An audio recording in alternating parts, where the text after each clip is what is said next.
stuff that he had to take care of. Because he's going to be at least an hour late, so. Alright, we'll start in just a moment.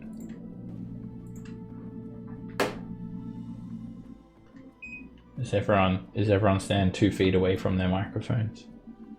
Yeah, 6 feet. I can feel the spores. Baby, cough on me. Ooh.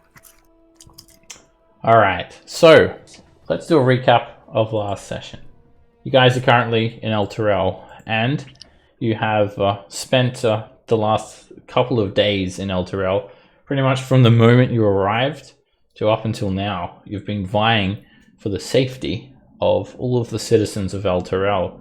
You've managed to secure Helm's Shield Hall and High Hall. Not only have you secured them from the incursions of whether it be undead, fiends, or demons, you've also managed to arm the survivors with weapons, with potions, with holy water, and with enough food and water to sustain them for many, many weeks.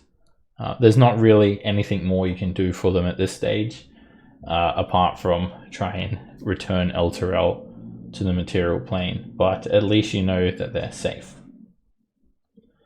With that out of the way, there was still the issue of the missing Grand Duke of Baldur's Gate and Paladin of Torm, Duke Alder Ravengard. He had headed to the Grand Cemetery to retrieve an artifact called the Helm of Torm site. He believes he can use it to gain some insight and some guidance as to how to stop the crisis that is affecting El Terrell, how to reverse it being dragged into hell. So like the entire city has been slowly dragged down over the course of several days, and you've only been here for 2 days. It's been missing for about a week, but already it seems that the entire Earth moat has shifted ever so slightly closer to the river Styx below. You guys are at the Grand Cemetery now, and you'd started exploring the area. It's home to undead. There are hundreds of undead just wandering around aimlessly. They're teeming in the cemetery. Not only that, the companion that has turned black, that is basically burning El Terrell to pieces with these sporadic flashes of necrotic lightning, also blocks out any sort of visible light here, so you're plunged into darkness, and you've been attracted towards this little beacon of hope. Some paladin, a famous El Terrellian hero, a statue of him at least, stands here in the middle of this small graveyard. And upon reading his name, you found him to be a paladin of Torm as well. And you believe that you may be able to call upon his name and call upon Torm. Well, actually, you don't just believe it, you've seen it with your own eyes. The statue should like emanate some radiant energy. So as you guys have stood here, a couple of these undead that are swarming the cemetery have kind of moved towards this radiant energy like moths to a fly. And as you begun to read the names of these fallen heroes that line these 4 stone benches here, the names have started to glow with an evil necrotic energy. A dark shadow falls over the names, and then a purple light emanates from within the names on the benches. And 4 spectres and 4 shadows have seemingly risen up from these park benches. And yeah, we're going to roll initiative. So it looks like Nico's here. Alright, there's 5 of you. There's no real need for me to control like someone who's not here. So I'm just going to say Zygon is on the back of Shadow, and he's fighting some threats over here with Alandir or something like that for now. I'll just take him out of this fight. Alright, so the shadows literally look like their humanoid shape. But other than that, they're featureless. They're just like a silhouette. The spectres, on the other hand, they're actually embodied necrotic energy sheathed in force that vaguely take on a humanoid shape as well, with some features, some hollow eyes, a and like a skeletal face. And when they rise up from these benches, they reach out with their appendages, whether it be a necrotic arm or a shadowy tendril, and they attempt to pierce your souls. So I'll just remind you that you could use your action to invoke Torm's name and try to activate this altar here, as it's consecrated to Torm, and it could possibly emanate radiant energy. So, Callan, you're up first. Okay.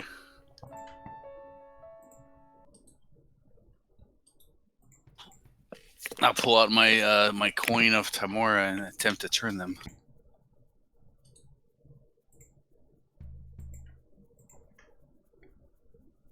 Alright, turn undead. So, do you destroy challenge rating half and less? Half or below. Okay. Alright, I'm going to make the save for the shadows first. All of the undead in this area shun your holy symbol as the coin of Timora, grows bright. The shadows visibly turn their heads away. And what is your DC for your turn undead? 15. Alright, all but one of the shadows are instantly disrupted. A golden glow turns them into dust. They completely disappear. I think one of them is underneath patience. There we go. Only this one remains. Alright, now for the specters.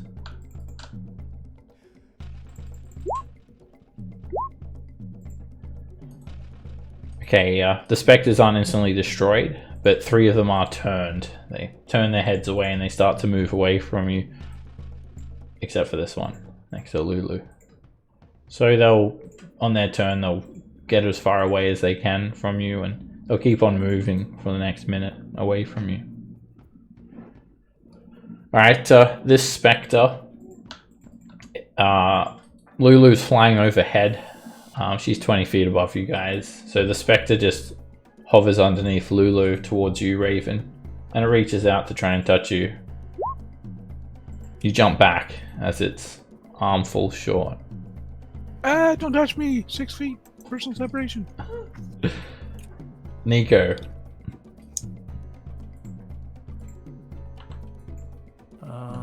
Yeah. So let me just get this. This is a extra bad thing? It's a shadow. So I'll show you the handout. So the shadows, they're like a humanoid shape, like a silhouette. Okay. And then the specters are like a necrotic energy sheathed in force. Okay, I'm going to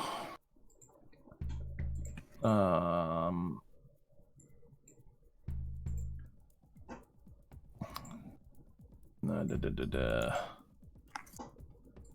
lot of things to do here.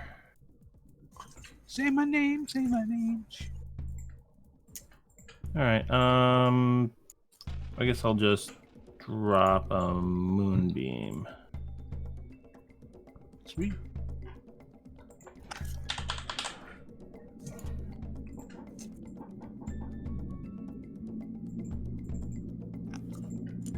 Alright, you've got control of the template. You can configure it if you want to move it somewhere different.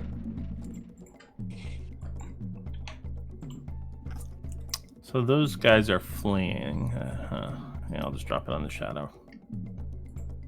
Alright, this 30-foot high column of radiant energy just shoots down from above and just starts dissolving the shadow.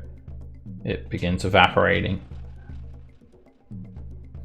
Okay, and he'll come over here and fire at the Spectre over here, I guess.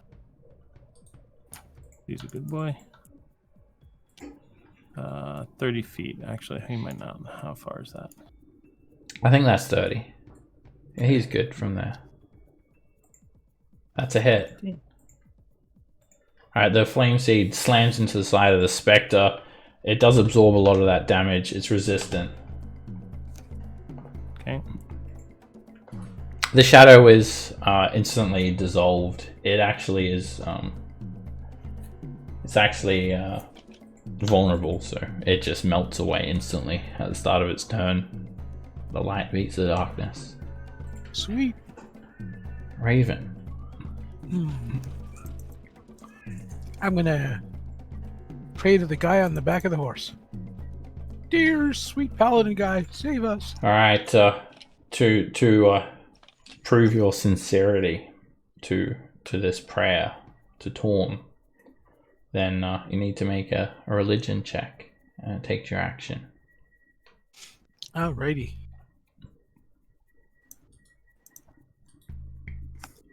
That's enough. Suddenly, the name of this warrior starts to glow at the front of the plaque, and an explosion of radiant energy beams out, illuminating the area around you all, and affecting all the undead in the area. Also drawing to you guys just a few of these wandering undead as well. It works similar to a Spirit Guardians.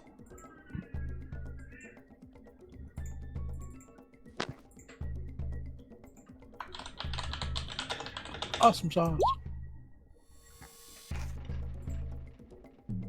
Patience. Give me just 1 second.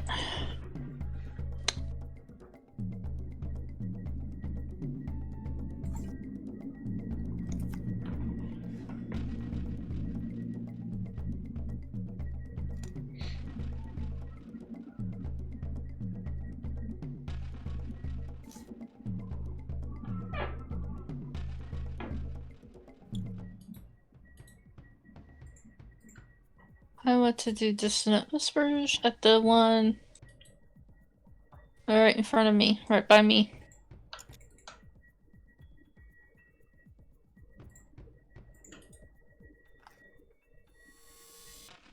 Alright, I don't think this spell's actually going to work. I don't know that. You'll know in a second.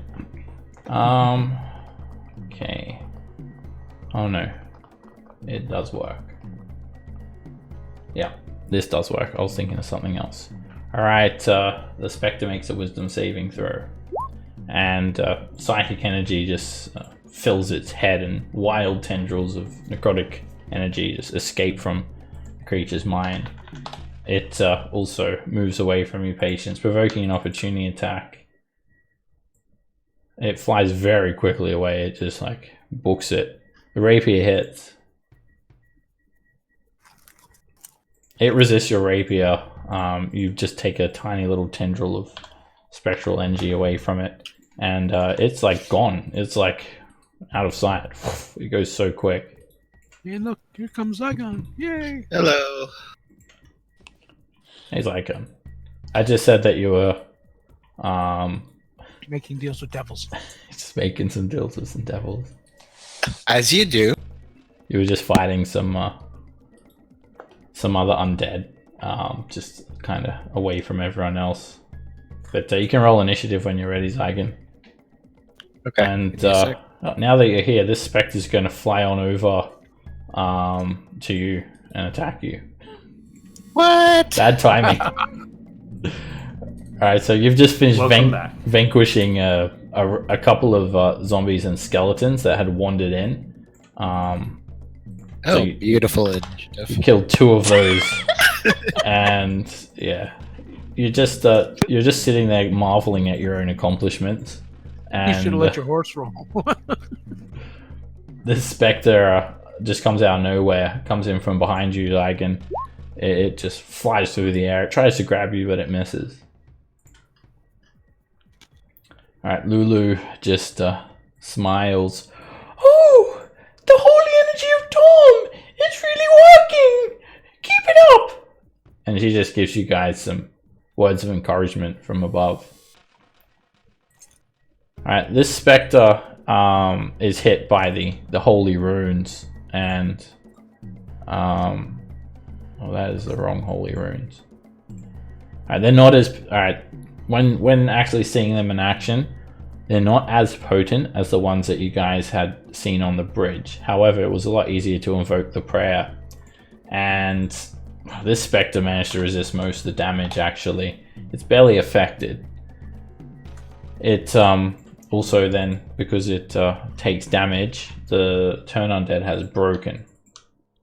And it's going to fly away still, strangely enough. You just see there's a ghost just hurtling through the air, heading west. It passes straight through the gaps in the gate and disappears behind a bush, moving straight through a thicket. And it's gone. It's either something really bad coming or Sam and Dean Winchester. Right, this Spectre is just fleeing from you, Callan. So you can opportunity attack it if you wish. It will break the turn undead if you do. If you don't, it's gone. I will let it flee. It goes so quick, just and it's going to be a while before it comes back, judging from how quickly it's moving. Bargle, you're up. Alright, move around there and gonna go after this one. Crit. Nice. Alright, the Spectre just splashes the moment your axe contacts it, and it's dissolved. Ribbons of purple energy fade away from it. 30. Alright, Zygon.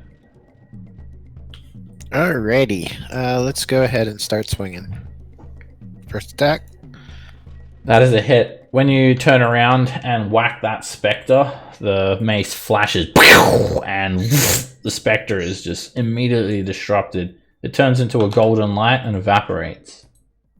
Alright. And then I'm just going to walk slowly into the light. Alright. It's, that was it.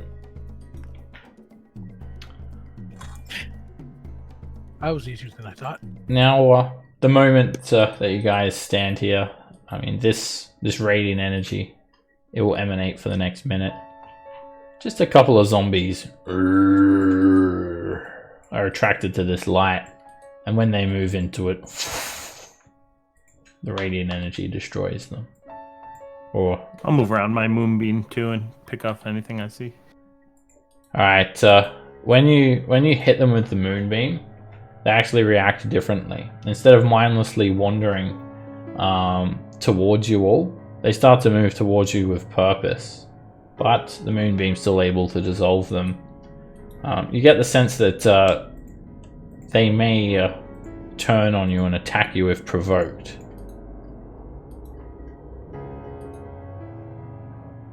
This radiant pillar also stops glowing after a minute.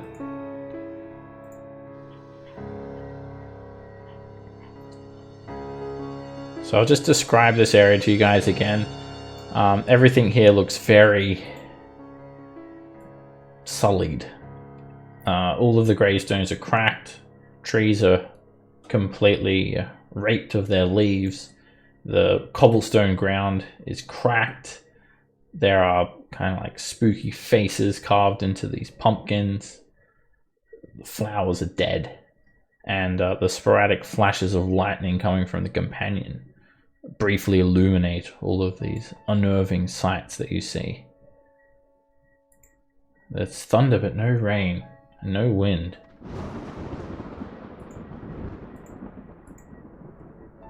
There is a lone chapel standing at the end of this walkway. You can also now clearly read the name of these heroes. So, the names of these heroes. Alright, firstly there is Zokel of Torm. This is the paladin mounted on the horse. And the other names are Aganantha, Bertrazomes, Yavina Druin, Kassar, Zivik Lurin, Dophusa, Rank the Bloody, Laville Denu, and Van Lancer, Eagle Talon.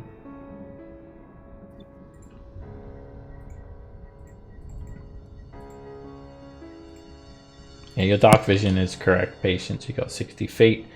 Just keep in mind let me reset, that 'cause I don't see anything. do you see now? Maybe the map wasn't centered.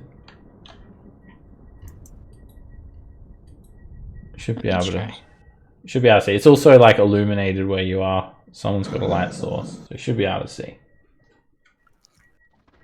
Alright, I also reiterate, when you guys entered this cemetery grounds, you were attacked by Minotaur skeletons that have this like sort of stained glass jammed into their great axes, kind of merged with them, and the image of Zariel was imposed into that stained glass.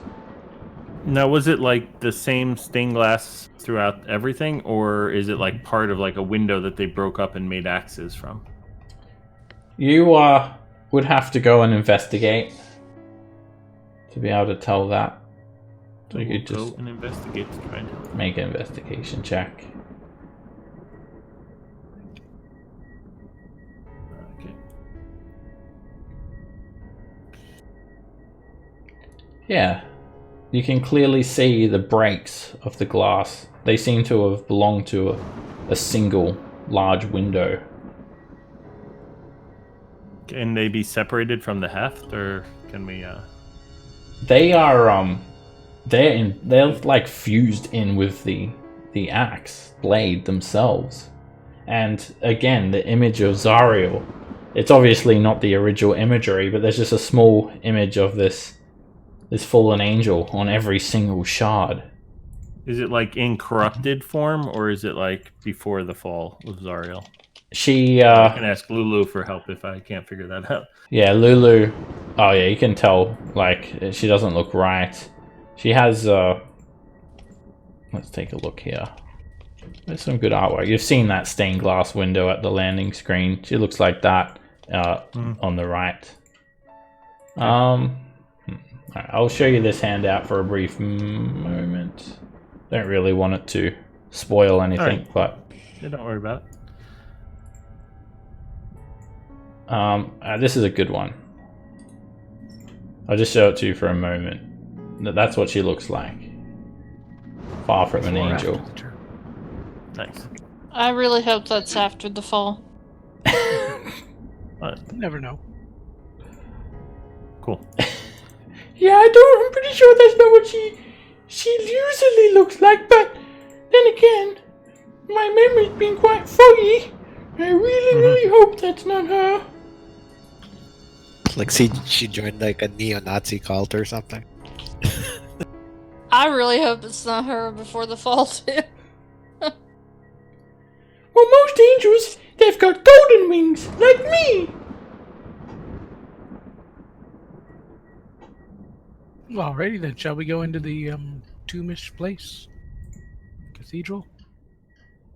Is that what we're here for? Mm-hmm. I guess. Alrighty. Well, Sure. we're here for the Grand Duke. Yeah, I just need to figure out what happened to him. Now, is this the evil Grand Duke guy that made everybody sign the book? No, we killed him. He is a high overseer. This guy is Grand Duke of Baldur's This is- Gate and Marshal of the Flaming Fist. He serves the Flaming Fist. Okay, then that's good enough for me. Let's go get him. Come on, Cletus. Okay, so there's a small... It's either like a mausoleum or a small chapel at the end of this walkway. All paths lead to it. There's a couple of other smaller mausoleums as well flanking it. There are stone slabs sealing whatever corpses remain in there. You see some thick pumpkin patches also flanking the mausoleum. It's a 12-foot high building. It's made of stone, and it has a simple single stone door with a handle. Doesn't seem to be locked.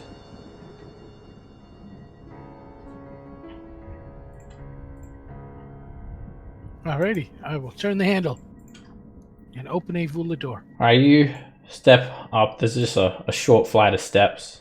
You open it up, and you start to see a few flashes of lightning illuminate the interior of this building. You can see the smashed remnants of stained glass littering the floor. They're strewn across everything. There are 5 sarcophagi in this room. Each one seems to be that of an esteemed holy warrior, a paladin of some description. Their imagery is depicted in a stone carving on top of their slabs, with an ornate slab in the center of this room. At the back of the room, you also see a small altar where there was once probably a depiction of one of these Good-aligned gods. There is now a statue of a devil, a fiend. She looks like Zariel. Her wings are that of fire. She has cloven hooves, and her eyes scream hate underneath her bent back horns. This place feels heavily desecrated. You don't need to even know anything about religion to tell that. Again, so there's like windows like left and right that have been smashed, and behind the statue of Zariel there is a massive stained glass window. This one is intact, and to actually identify the gods that would be worshipped here, you would need to make a religion check. Alrighty. I can do that. I'm a big cleric-y type person. You're not sure. Oh, hey. There's like it looks like broken. There's some sort of like sunburst symbol. It kind of looks just like a sun, but it also looks like it's been corrupted. It kind of looks almost like the companion now. There's some sort of holy warrior holding up this sunburst, and where you would imagine there are soldiers being lifted up into the sun, instead you see the soldiers upside down falling into a pit of dead and rising again as undead. Alright, patience. These are very prominent gods that this little chapel is dedicated to. Helm, Torm, Tyr, Lathander, and Ilmater. Oh, the evil gang. You believe that this stained glass window was that of Lathander, while the other windows of Helm, Torm, Tyr, and Ilmater, they've all been smashed. It doesn't seem like there's any hope for redemption for these religious figures here in this chapel, but maybe for Lathander, if somebody would say a prayer, perhaps prostrate themselves to Lathander and try to invoke his holy light to consecrate this altar once more. I'm sorry, my prostate is an accident. Can I know I still have a divine favor from before we went to hell. Can I cash that in to help reconsecrate this area? You could do that. It would be tied in with the prayer. Okay. Okay. You would have to stand before this. You'd have to kneel before the altar and pray, like before this altar of Zariel. Oh, like Zariel? Like I have to pray to Zariel? No, to Lathander. No, to Okay. Lathander. Okay. Yeah, let's see what happens. I'll go ahead and Make a charisma check, Zygon. The Hidden Lord just completely tries to goad you away from that. Would a bardic inspiration help with that? It might. Are you going to inspire him? I will Play a little music on the backside. I will sing you an infernal ditty. Dancing with the devil! Alright. Bells. Patience starts singing Ozzy Osbourne. And, alright, Zygon. You feel the Hidden Lord just try to push you away from this. Zygon. I didn't realize you worship Lathander. You would cross gods.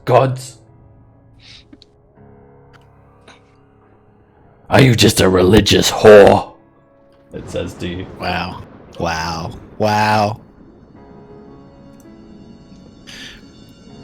you Alright. gonna let your shield talk to you like that? If you say one prayer to that god, You'll have to find your own powers. You're straying away from your cause. Why you brung me here, remember? To free me from the shield. This fallen god. They can do nothing to help me.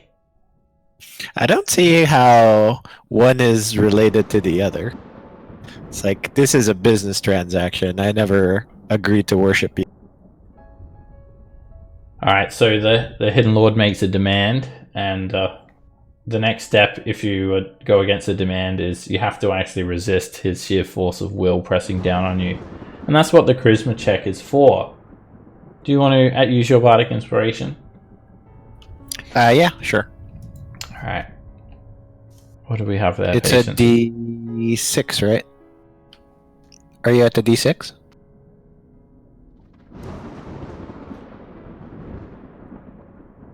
Patience?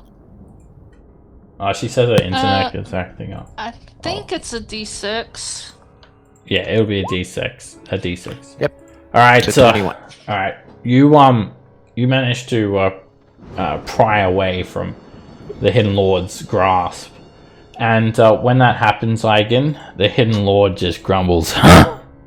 And I'll find a new host. And he completely denies all of his powers to you. He's just a regular shield in your hands now. You've been redeemed. But you're able to do what you want. And that is pray to Lathander. Make a religion check. To pray to Lathander and their angelic servitors. Oh my goodness. A massive bolt of necrotic lightning smashes into a nearby tree, catching it on fire, and you feel like your prayer was not very well received at all, Zygon. The statue of Zariel just seems to almost be empowered. It glows. Alright. Do I end up using my divine favor? If you wish to use your divine favor, I'll let you roll again. Okay, let's do that. So I'll pop a divine favor and let's see. Let's do it. Who's your deity again, Zygon? Is it it's Torm actually, Torm? but You're just like, yeah. Torm, remember all those things I did for you? Yeah, exactly.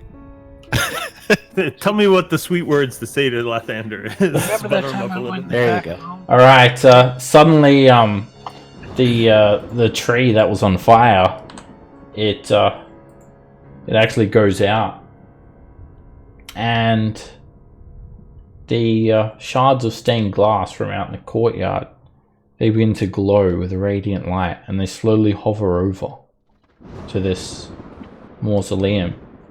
They repair themselves, and the statue of Zariel twists as a golden beam of light, a mote, beams down on the statue. It changes it, it transforms it, and it returns back to look like a statue of a hooded Lathander holding up a sunburst. Praise the sun. And the beam of light intensifies, and it's concentrated on a small step just before you, Zygon. And it starts to take the form of something. A weapon. It's a mace. Oh, another mace. Because there's not enough maces. Going around. Lathander has heeded your call, and if you'll be Lathander's servitor, if you'll be Lathander's follower, you'll be permitted to take this weapon. Well, seeing as this shield doesn't work anymore, unless someone else, is anybody else here like a follower of Lathander?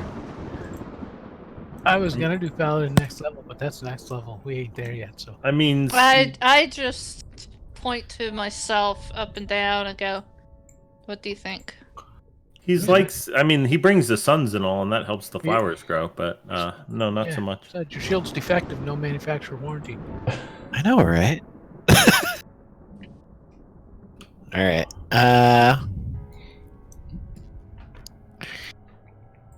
What other weapons do you have on you, Zygon? You've got a mace. I've got the Mace of Disruption, and that's about it. I've also Yeah. got a Warhammer, Okay. just a plain old Warhammer. It can either be a warhammer or a mace, whatever you would find most useful. Okay.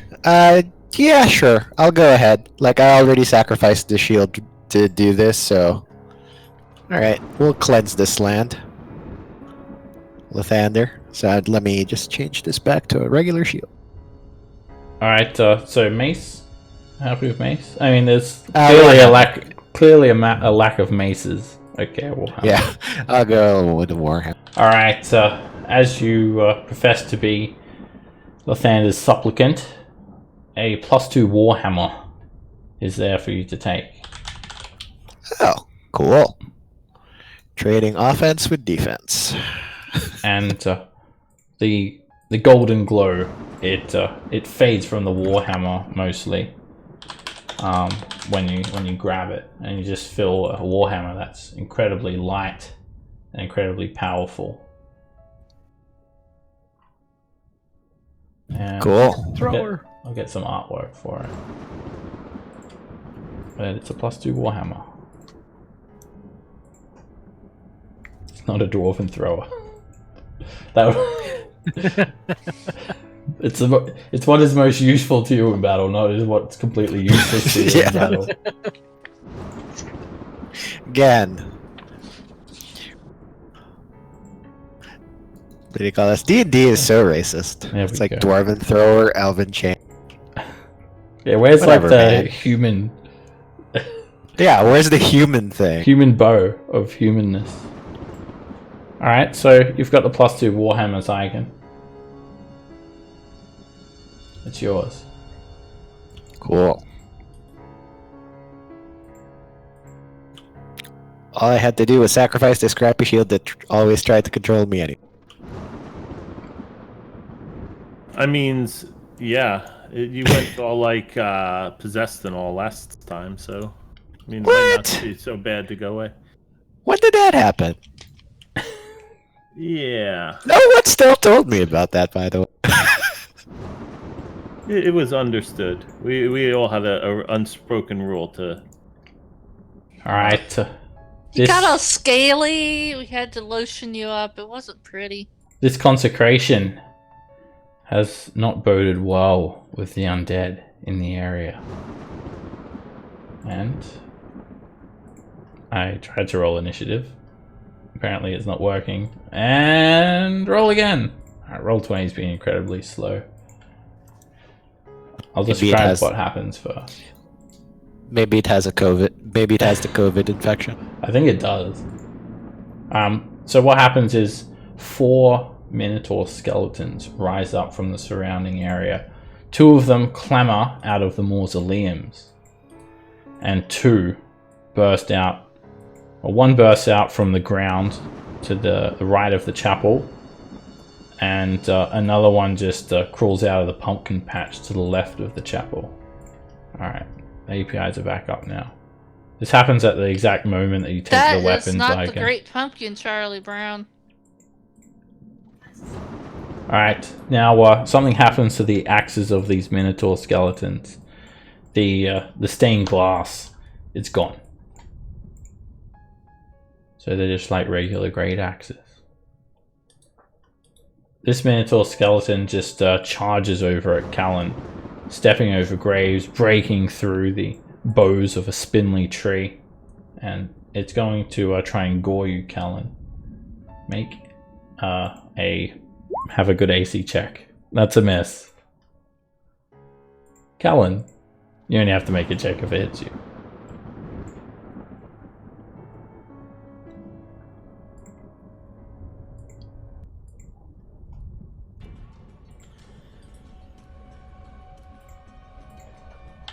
Are you there, Callan?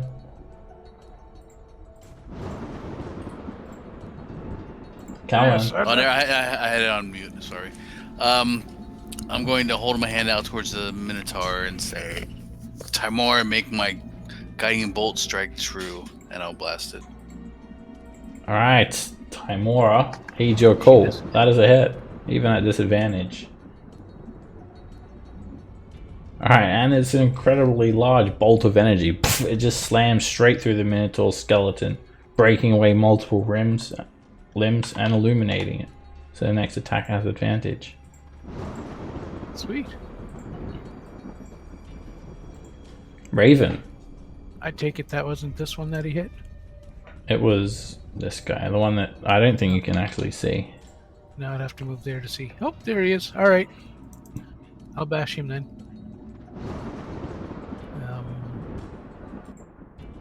That's a hit. 18.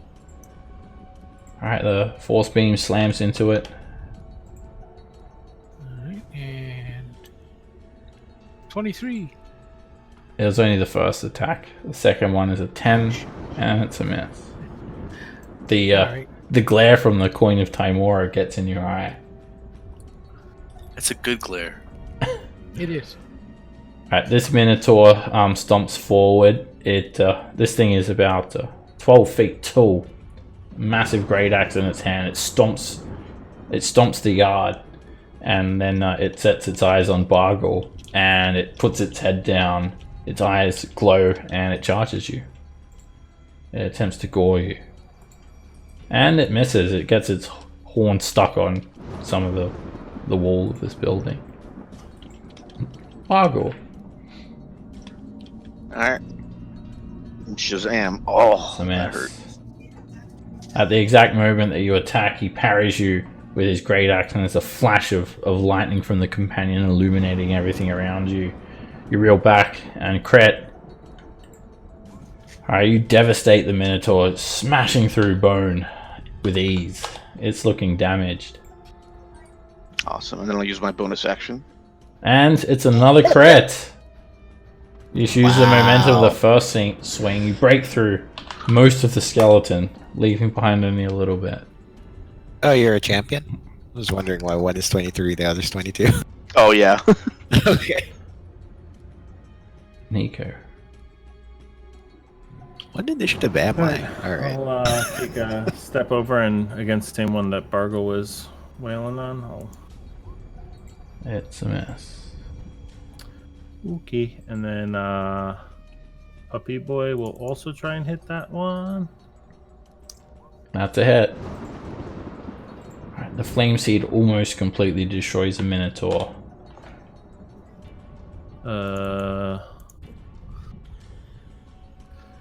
Okay. I guess I'm okay here. I'd like to go somewhere else, but I think they have like really long reach. I don't want to get smacked down. This Minotaur skeleton, it runs at you, Nico. There's a skeletal tree kind of in the way of you and it, and it just smashes straight through it. Bits of splintered wood fly through the air, and as it runs at you, it's going to attempt to gore you. Alright, the horn, you did an armor of Agathis, right? I did, yeah. Was it 10 or 20? It's 10. 10. Just Okay. for my racial. Alright, the horn slams into the armor, and the Minotaur's horn turns to ice and shatters. It also hits you for 15 damage, and you need to make a strength saving throw. It attempts to like flip you up into the air. Okay. The armor has also been broken. Yep. And Take care of that first. Strength, you said? yep, strength save. Oh, did your movement go away? I guess it was about 10 minutes. Alright, it hits you for extra damage because that horn has impaled you. You hit for another 12 piercing damage. And you're just like flung over here, like you go flying through the air and you slam onto the ground prone. The Minotaur then pushes in a little bit more, so it keeps on running. Patience. Do I have a line of sight on this Minotaur? If you can see it, if you've got a line of sight. Okay. It's just- Eldritch Blast. That's a hit. And it just breaks apart. myriad bones fall to the ground, as well as its massive great axe. Okay. Oh, damn. There's one right there. Oh well, I'll do another Eldritch Blast at this one. Alright, this one is at disadvantage. And it's a hit. Oh. And that beam slams into its shoulder, breaks its collarbone, and just keeps on going. Minotaur's looking damaged. Okay.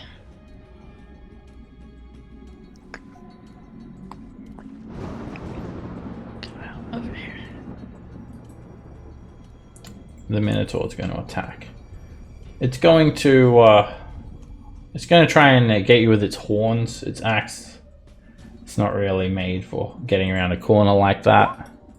And it misses you. You've got cover, so the horn just hits the door frame.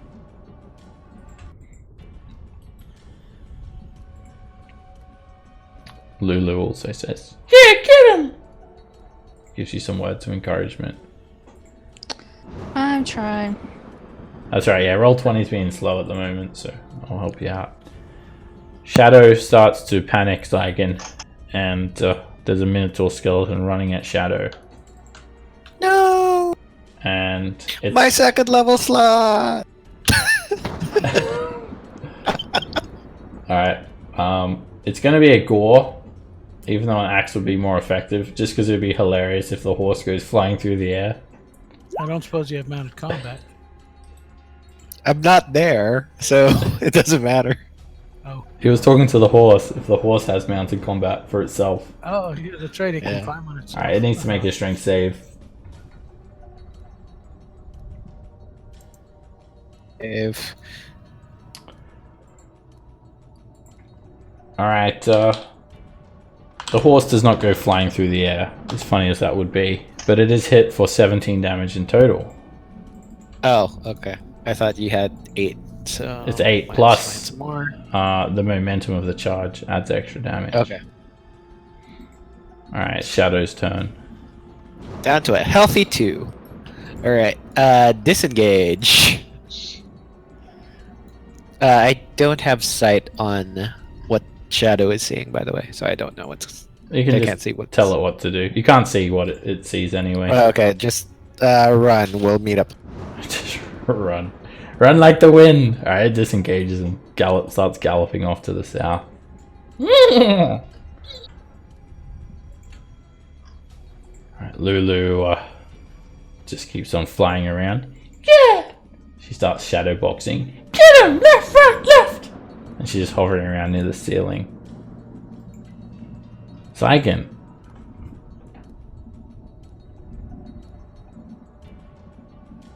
See. Okay. 5, 10, 15, 20. Can I hit the skeleton? Or is it... It's got half cover, but yeah. Attacking through a door frame, it's always half cover. Okay. Then I shall do so. I will use the Mace of Disruption still. So, first attack. It's a hit. The mace flashes. Minotaur's not disrupted. Second attack. And it's a crit. I am, again, it's part of my Paladin Oath that when I crit, I have to do this. Okay, well. Do all paladins take that oath? Because every paladin I've ever played with says this. Alright, that single blow, it actually absolutely disrupts a Minotaur skeleton. The entire thing just turns into a traced golden glow of a skeleton Minotaur, and there's nothing left of it. Damn! Not even using the Warhammer, and I'm already feeling holier. All right, that's.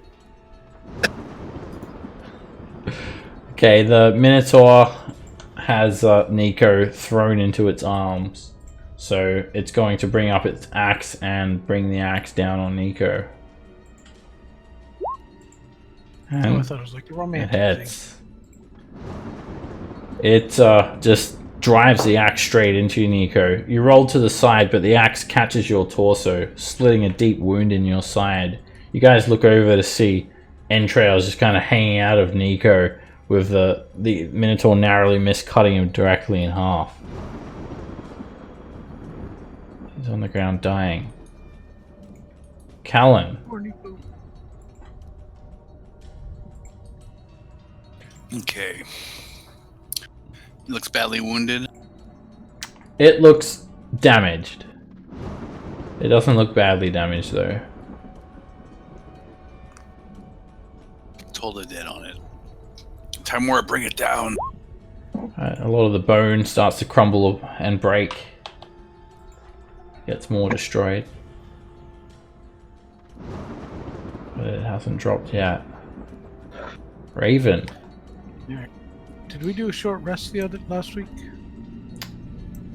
Yeah. Yeah, at some point we did. So We did a long rest right before we came here, but I don't think we short rest after that. Yeah, we haven't short rested here. That's good. No, as long we did the long rest though, right? Before we got in. Yeah, you did a long rest. You did a long rest. You should before have you your came. slots. All right. Then, Yeah, there was only one encounter with some Minotaur. all right. Well, then I'm gonna. Yeah, I guess I'll have to get Nico up for the next turn there, because I don't want him to drop right away. But I'll get him up next round if somebody else doesn't. I'm gonna blast that Minotaur That's a hit. and push him back 10 feet. Alright, that was a devastating blast. Smashes through the Minotaur, he topples over this seat, and then you miss. And I should go, just because. Bargo. Alright. Is shoving a good berry in his mouth, is that an action or is that my free action? It's an action. Yeah. They're very chewy. You gotta massage his Well, throat then and swallow. I will do what he's best to do. Pound things, run over to the other skeleton. That's a hit. Alright, devastating blow. And Corgi a should be able miss. to- A Corgi Minotaur. should be able to roast that berry and feed it to him. It parries you, Bargle. I think the Corgi just defends itself if it's not given a command. Yeah, it'll dodge. It'll dodge. Okay, alright, Nico, a death saving throw. Entrails are spilt out on the ground. They start to go back in a bit. Little fishing wire there. Just like slurping right back in like noodle. Patience.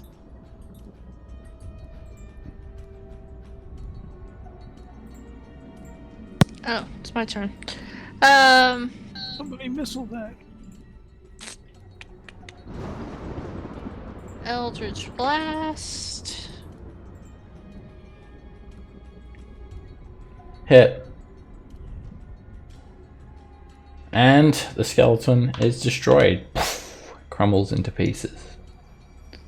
And Eldritch Blast. It's also a hit. And a decent hit as well. The skeleton's starting to look damaged now. Okay, did you make that thunder, or was that just coincidence with the soundtrack? I made that thunder. Okay. No, it was just coincidence. It was, because that was good. Both times it went, hit the button. It was awesome. Where's my turn? There it is. Oh, it worked this time. Alright, as the Minotaur comes off that parry with you, Bargle, it just swings again. And it misses. It just jams the axe through a flower, a rose bush. Alright, Shadow is just running. I'm free! Unless you tell it otherwise. Yeah, run like the wind. I'll see you later. Okay. We can talk to each other. It's fine. It just, You guys it gotta just tells tell me you what it's waiting out the front. It finds a nice parking spot. Alright, Lulu is gonna see Nico go down. No, Nico! She's gonna kiss you with the trunk. Where are those berries? Do you have any, like, a pouch of good berries or something that you usually carry, Nico? Yep, I usually do. They're all in a very special. It's labeled. It's labeled. Alright, she goes into your pouch quickly, shuffles around in there, and she sucks up a good berry in her trunk and sticks her trunk into your mouth and shoots it into your mouth, and all of the They go rectally. the wound along your side heals up, and like but the entrails are like still on the outside. They just like kind of break off, and you're not sure if that's good or bad. I'll worry about that later. Zygon. All right, let's go. 5, 10, 15. Swing, bad about it. That's a hit, and that is enough to attempt a disruption. The mace flashes, but it doesn't get destroyed. However, It's frightened. it becomes frightened. All right, swing again. And another hit. And another wisdom save for the skeleton. The skeleton glows with golden yellow energy, and there's nothing left of it. Yeah, that's what happens when you fight the champion of a Lathander. I'm Lathander now. They're like, what's his portfolio again? Well, considering I'm the one that told him the chapel is dedicated to Lathander, I don't think he knows. Well, from now on, he makes breakfast since he's a morning guy. Yeah, I'm totally a morning guy now. Woohoo! Breakfast is great. Breakfast is the best meal of.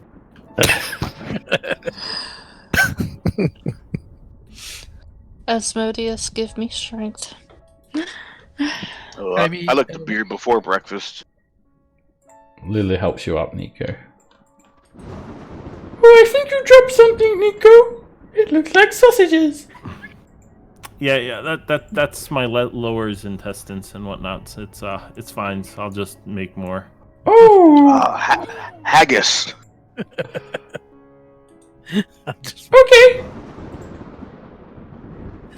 Go ahead and have them. You can replace that with the power of friendship. That's all we need. Mm-hmm. You go ahead and have them if you're hungry. I don't need to eat. No. That is a very good response to that.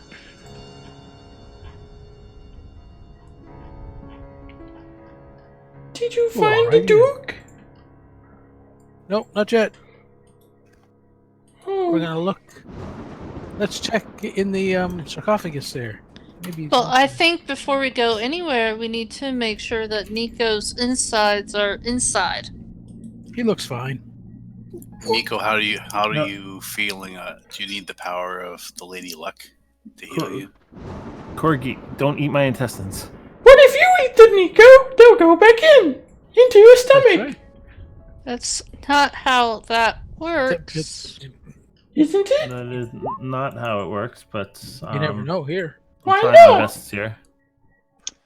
I do know here. That's Alright. not how it works. I'll be okays for now, I guess. Oh wait, what'd I do there? I used to be able to use magic to heal people, but I've forgotten how. Oh, you'll remember Aw. someday. Besides, you don't need magic and healing to be our friends. That's right.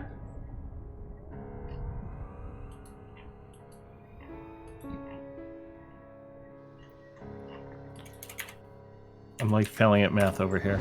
Okay, there we go. I think I got it. We're good. So, I'll be okays for now. So we'll we can heads on in. All right, as you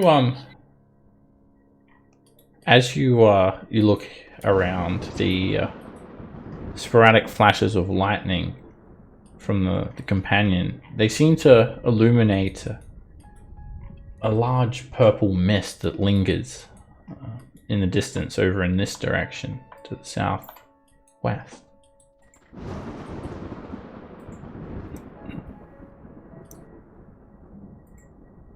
All right. I'm going to go ahead and I'm actually going to use my racial real quick to heal myself up a little. Let's see, where is that? There we go. Oops, did it again twice.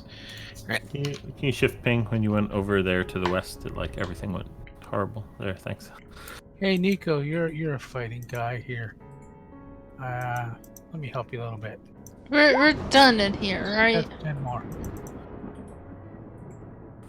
Well, thanks. That's mighty hospitable of you. I don't know. I was gonna open the sarcophagus here and see if the guy we're looking for is hidden in it. I suspect not, but I mean, goes and opens the sarcophagi of all these ancient heroes and all. Seems like a good way to get on a bunch of people's bad side. You also notice, like, you would imagine there's probably, like, there should be some, like, holy symbols on these sarcophagi. Well, there's a vague imagery emblazoned on the shields and chests, but you would imagine there would actually be there should be holy symbols, like, laying on top of these sarcophagi, but there are Do we not. see any magic helmets just laying around? Unfortunately, no. Just discarded that they forgot about or something? No? Okay. Alright, Nico, you've got enough healing that you regrow your entrails. See? That's how this works. You lose them and then they grows back. Ooh. That's what good berries are actually. These are intestine seeds. They make the intestines grow back inside. Intestines. I wish I had some of those. Those ones on the ground over there are outtestines.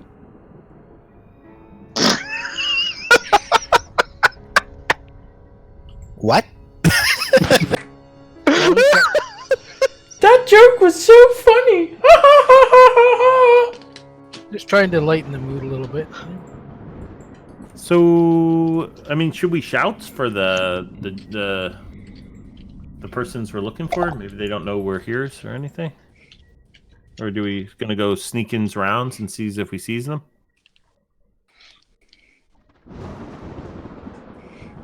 Yeah, I don't know. Where you going, Zygen? You going to get your horse? Oh no, I thought we were going to go like To that place. wasn't there a dude like to the south? Oh yeah, let's go. Southwest. Purple Go do mist, like rising up. That sounds like plans. I guess we're going to Purple Misty Land. I'm always willing to go to an ominous purple mist. I mean, anytime you got like an unexplained mists, generally that's something you want to look into. I'm just gonna bring my double neck guitar and purple mist, purple mist. Hey, it's Shadow. Hello. Shadow looks hurt. Yeah, you should probably just stick around here for now, Shadow. Shadow says to you, Where, Shadow? "What does it mean to be a second level spell slot that you spoke of earlier?" Don't worry about it. Means he values you slightly more than a critical strike. What is the Yes. meaning of my life? Life is a sexually transmitted disease. I spread it twice, I'm done. So are we going south? Out to the I don't zone? know. I don't seize the purple mists, but maybe someone Well, else. that's because this is the southeast. Yeah, you're inside a walled Yeah, we gotta leave. cemetery. We gotta leave the cemetery. It's a 10-foot South. high wall. Beam us over. Watch out for that zombie there, Lulu. You can walk, like, it's not very far. It's walking distance from where you guys are. Oh, okay. Whoa, ugly guy. What? You see a few zombies still milling about here. I can't see anything. That's because you're still inside the walls. Come outside. No, she's right next to us. Well, it's dark here, Patience, and even with dark vision, you're only seeing I in know. low light and black and white. Watch out for that zombie So there. even dark vision doesn't help you very much for seeing stuff. Watch out for that zombie. Oh, watch out for this water There here. are a heap of zombies and skeletons just standing around got it. aimlessly. Alright, at this stage, there's a stark contrast in the floor. There's still like some kind of dying grass and a few like sort of shriveled flowers. But up here, the ground is literally just this like charcoal black stone. Everything looks very, very dead. Who has a light source? I think I do because I do. Callan should Okay. have light on So it. yeah, the light reveals the stark contrast, because those of you with dark vision don't notice it as much because everything's in black and white. Now there is another contrast. It's this like this red growth, some sort of fungus that seems to be sprouting up through the stone ground. There's like a wall here. It's like a 10-foot high stone wall. The colorblind people. this growth, it kind of looks like bloody tendrils, and it almost writhes. It actually literally moves as you observe it. The purple mist is also you're guessing about 50 feet away to the west. Yeah, right. I want to examine that writhing, is it fungus or mold? Yeah, some sort of fungus or a leafy material. Make a nature check. It feels like everything here is kind of dead as well, except for this weird fungus. You're not sure what it is, Callan. It's strange. It's unearthly. Oh, watch out, zombie. Sorry. Let's walk around the zombie. Zombie Don't just walk right beside the zombie. They'll eat you. doesn't really react even if you go Hey, close guys. to him. There's a path up here with some green stuff and a big path. You see Let's go to the a gate. couple of stone blocks with gargoyles sitting on top of the plaques. Now the gargoyles, when they're inspected closely, they actually resemble like oversized imps. It looks like their stony statues have been kind of twisted. There's a gate here, a wrought iron gate that's been ripped straight off its hinges and flung about 15 feet through the air. And you can start to see a purple mist lingering from what looks like a large hole in the ground. A very deep hole filled with a putrid purple haze. It blocks any sense of how deep it might be or what might lie within it. Lulu, go pee in it. See how long it takes to pee to hit the bottom. Where's Lulu? Lulu! Quick, everybody. We gotta go find Lulu. I'm She's here. lost. I'm just... Everything is so dead. It's horrible.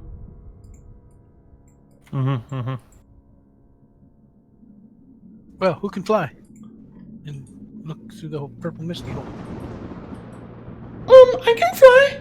Lulu puts her wing up. What do you need? I just want to see what's in the purple hole over there. I don't want to go I in that sadly mist. cannot fly. I Means can I try don't. and take a look.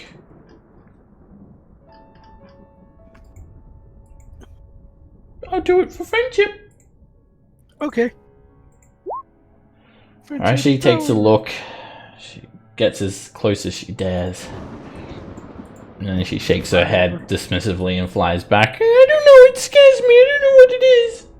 I saw something move. Sandworm. All right.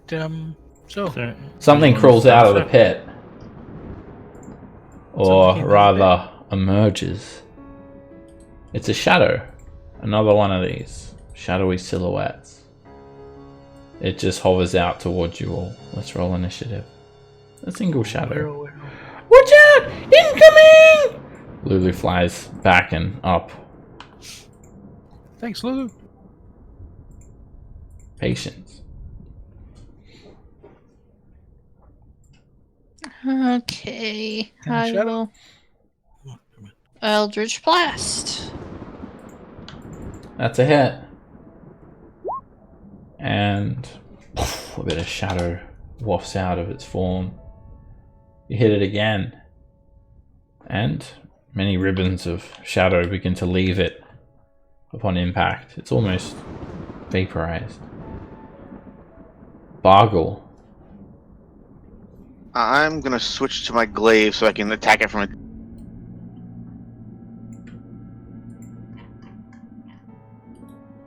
That's a hit. Although you feel it resisting the silver, it doesn't matter. You cut straight through it, and it vanishes.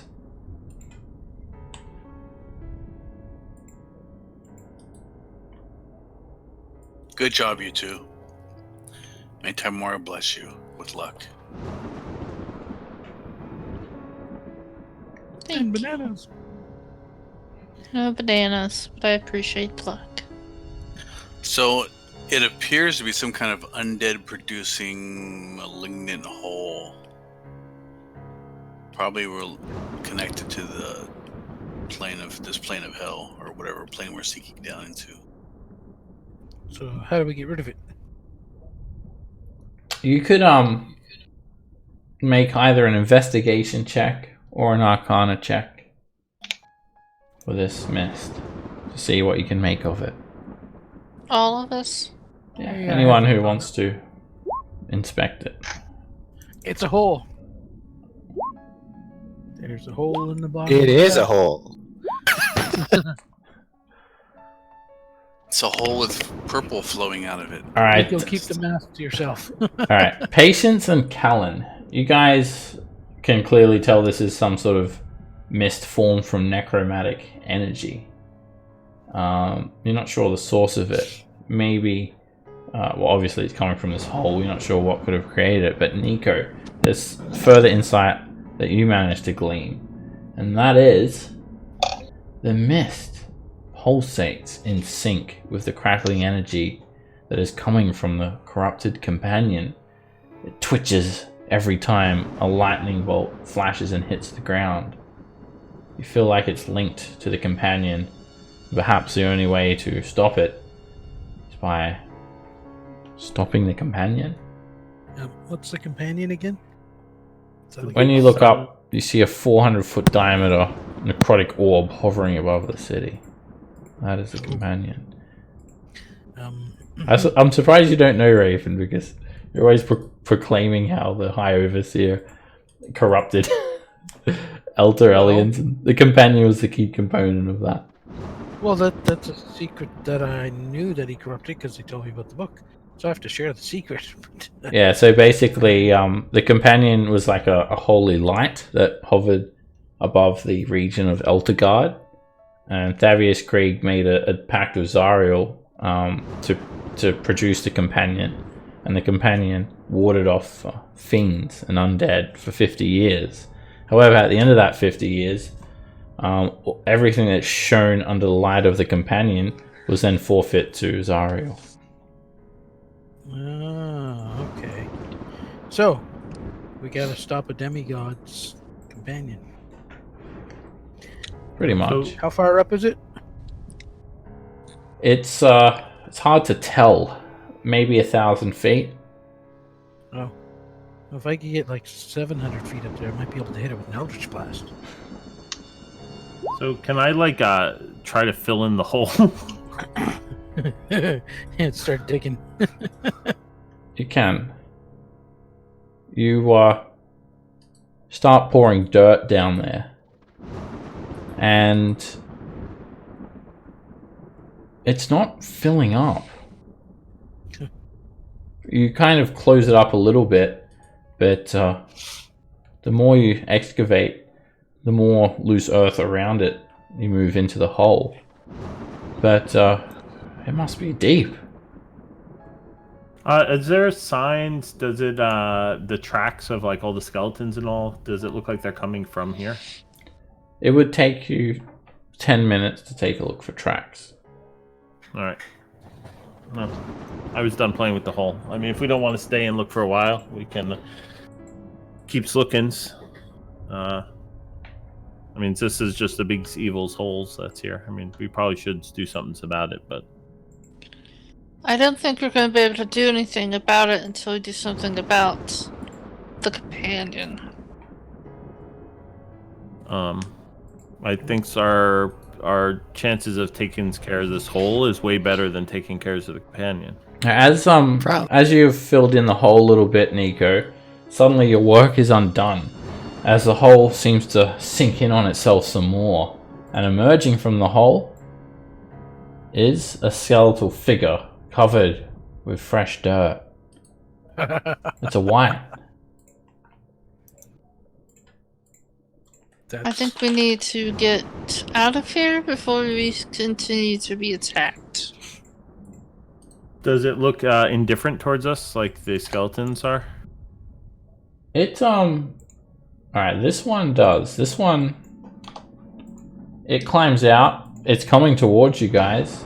But, unlike the shadow, you can clearly tell that this one, it doesn't have its weapon brandished, and it's not hostile. It just, it wanders by. It bumps your shoulder though, Raven. Yeah. Keeps on walking. And it begins aimlessly wandering around like the rest. Just imagining it.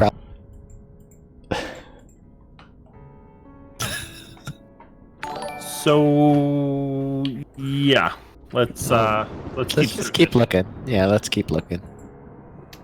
You're not even sure if that first shadow was actually going to attack you either.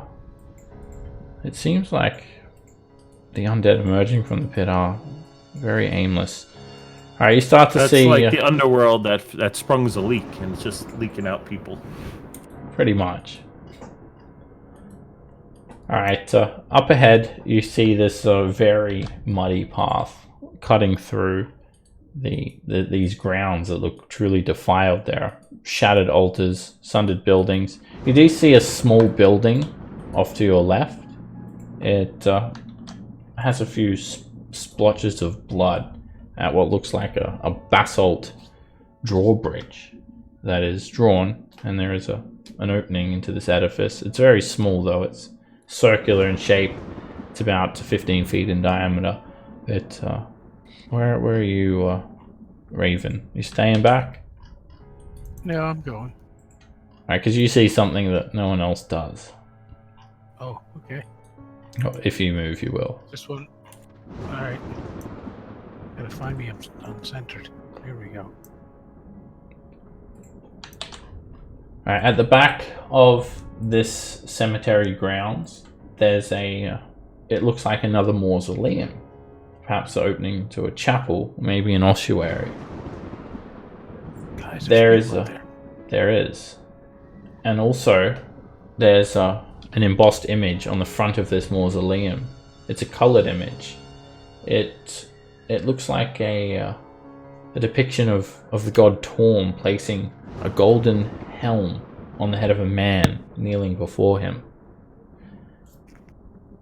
And standing in front of this chapel, standing in front of this relatively simple looking building, is a man. He seems to be a bit out of place. He's tall, lanky, dreadlocked hair. He's about 6 feet tall. And there are a couple of creatures standing next to him. They have insectoid features and they carry wicked looking tridents in their hands. And he's just standing there in front of this building. He has an off look to him. A glow to his eyes. I really hope that isn't the Grand Duke. Like undeady glow. He's quite far away, so he's like kind of looking towards everyone. I waved to him. Hello there. I'll get a little bit closer. Hello. Approach, he says.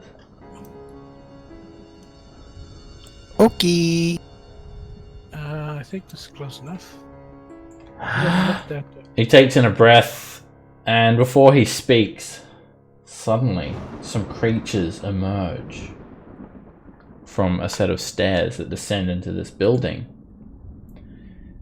they start to squeal like pigs. And they run on all fours. They've got olive-colored skin and like little pink ears. They look horrible, some sort of demon. 5 of them burst out from that building. And behind them is a scorpion. The scorpion looks like a normal scorpion, except it has a slightly fiendish appearance. It's got these... It smells of vile brimstone. It's got these little rivulets of hellfire running through its chitin. And this guy just turns around. And the demons... and this guy and these 2 fiends that he's in company with, they go into battle. What do you guys do? Stand and watch or get involved?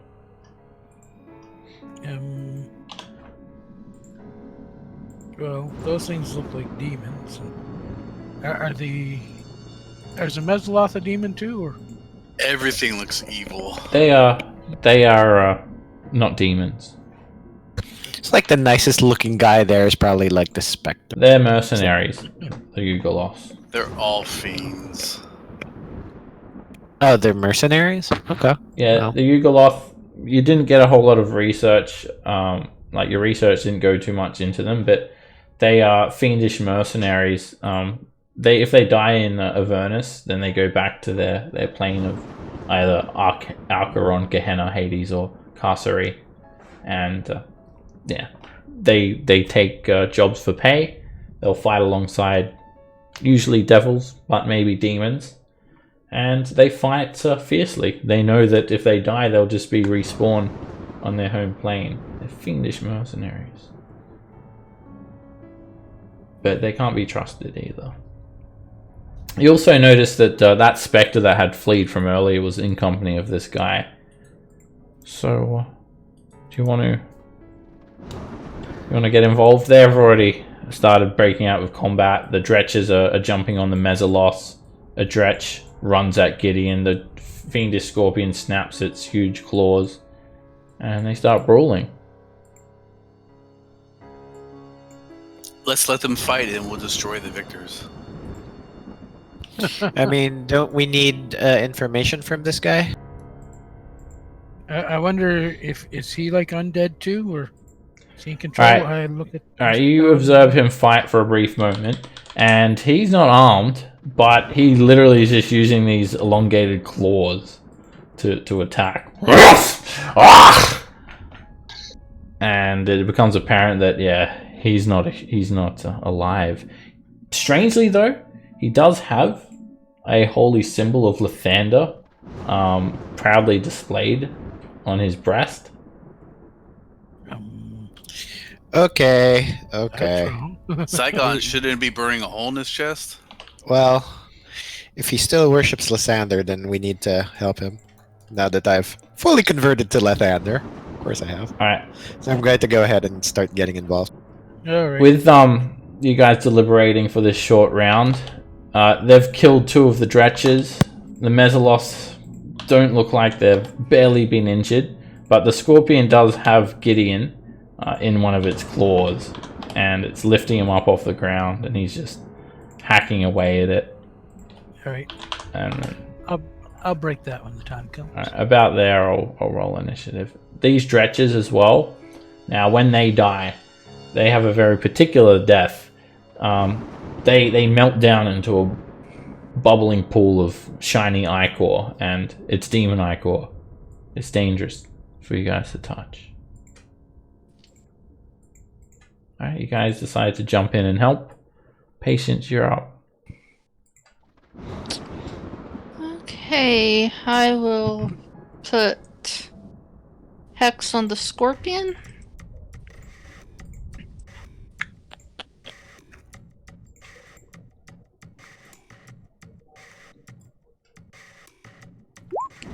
Take that away. There we go.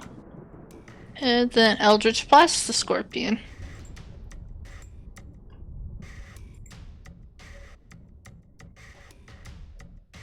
That is a miss.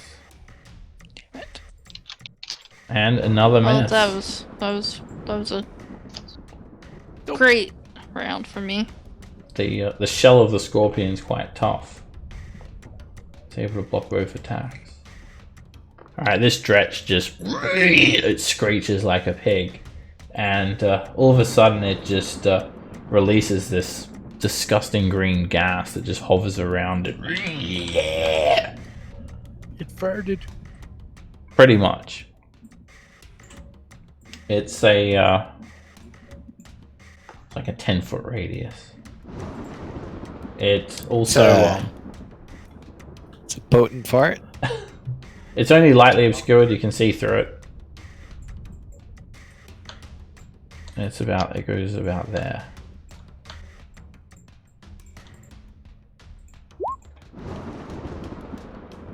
Alright, you guys can still see this fighting, and this Gideon fellow. He's just trying to rip the scorpion limb from limb. You actually notice the scorpion had pierced his flesh, but he doesn't bleed. He regenerates. And he just starts fisting the scorpion. What? Giggity. Ouch. He just starts clawing at it, punching it. Not what you're thinking. Alright, you guys haven't really got involved too much at the moment, so the Dretch is just going to keep on fighting the Mesoloth. You can just see them exchange blows. It looks like the demons are losing badly. The Mesoloth is completely unaffected by this haze.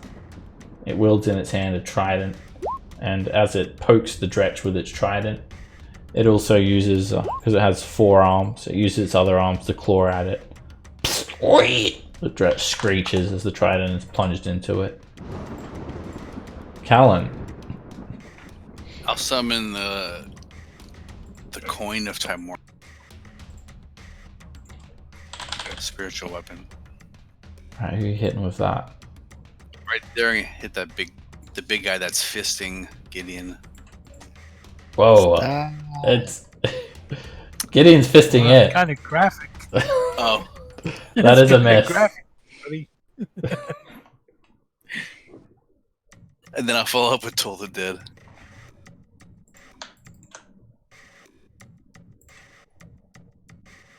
At the shell of this thing,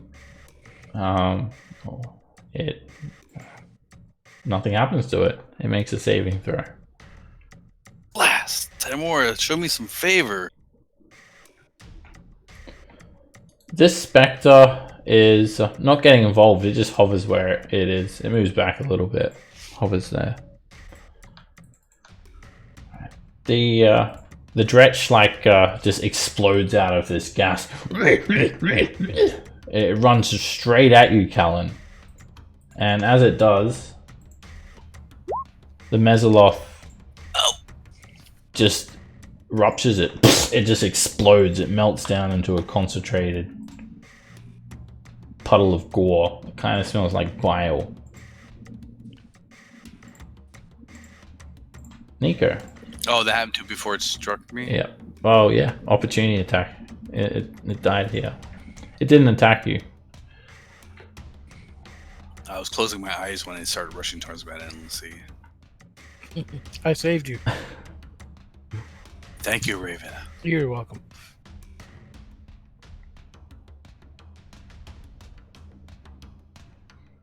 How obscured is this? It's just slightly obscured? Yeah, you can see through it. Easy. Alright, I'm going to try and hit the scorpion.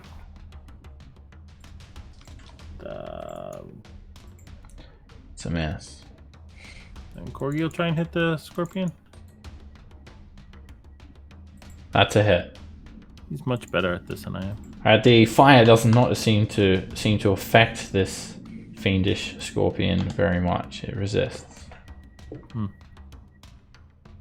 The hellfire rivets in its shell light up on impact. Raven. Alright, I'm gonna shoot the scorpion back. That's a miss.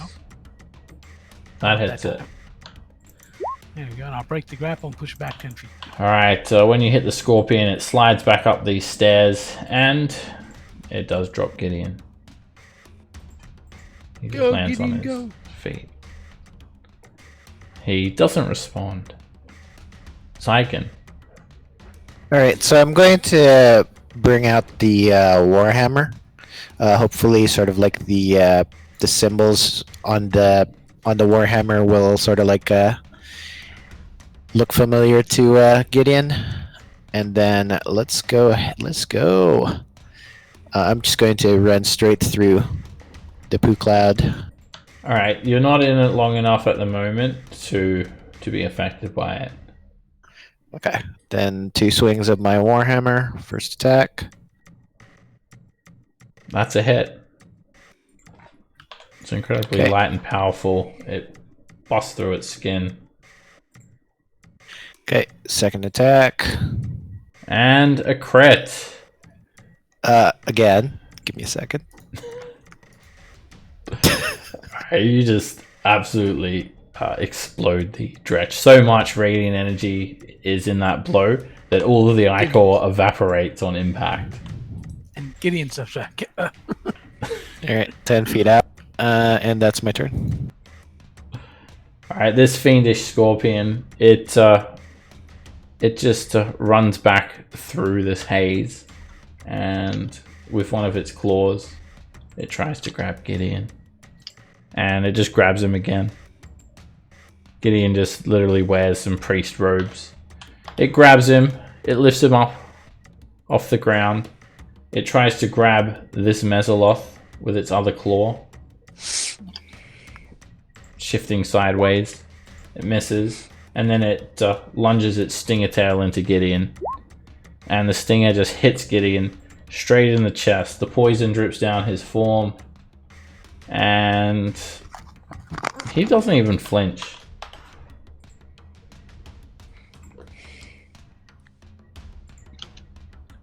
The Mesoloth is going to attack the Dretch next to it. Using its claws and trident. A claw slashes the Dretch and ichor begins to pour out of that injury. Gideon and the Mesoloth both don't seem affected by this gas. Poison is not affecting them. Bargle.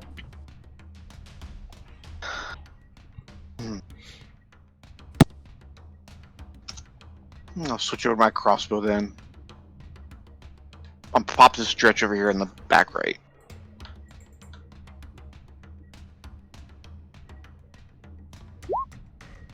Hit. Bolts are silvered. Alright, the bolt sticks into it. The silver doesn't seem to affect it anymore.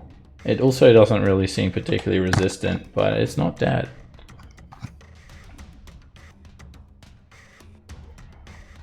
Lulu stays out of this. Ooh, what's happening? That guy, he looks strange. Patience. Let's try this again, Eldritch Blast on the Scorpion. That's a miss. And a hit. Alright, a good hit as well. The necrotic works well and just starts to wither the scorpion's shell.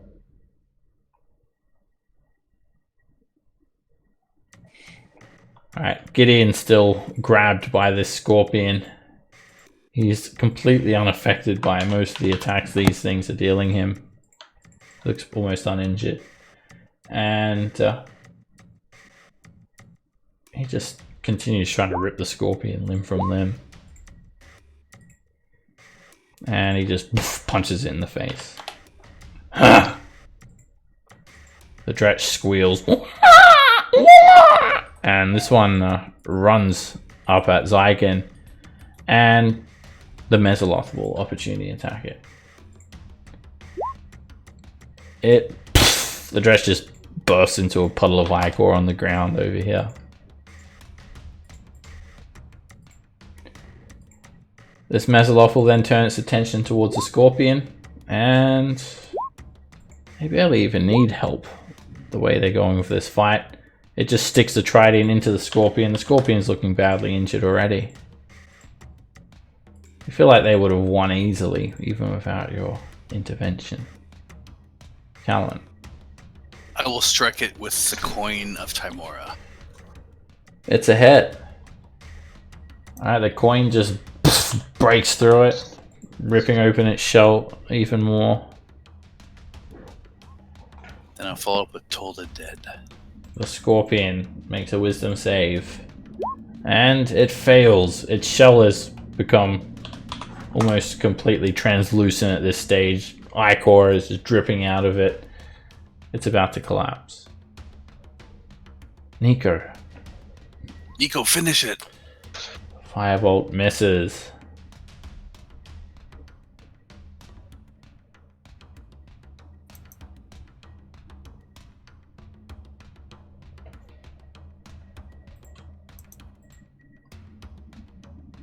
And Corgi hits.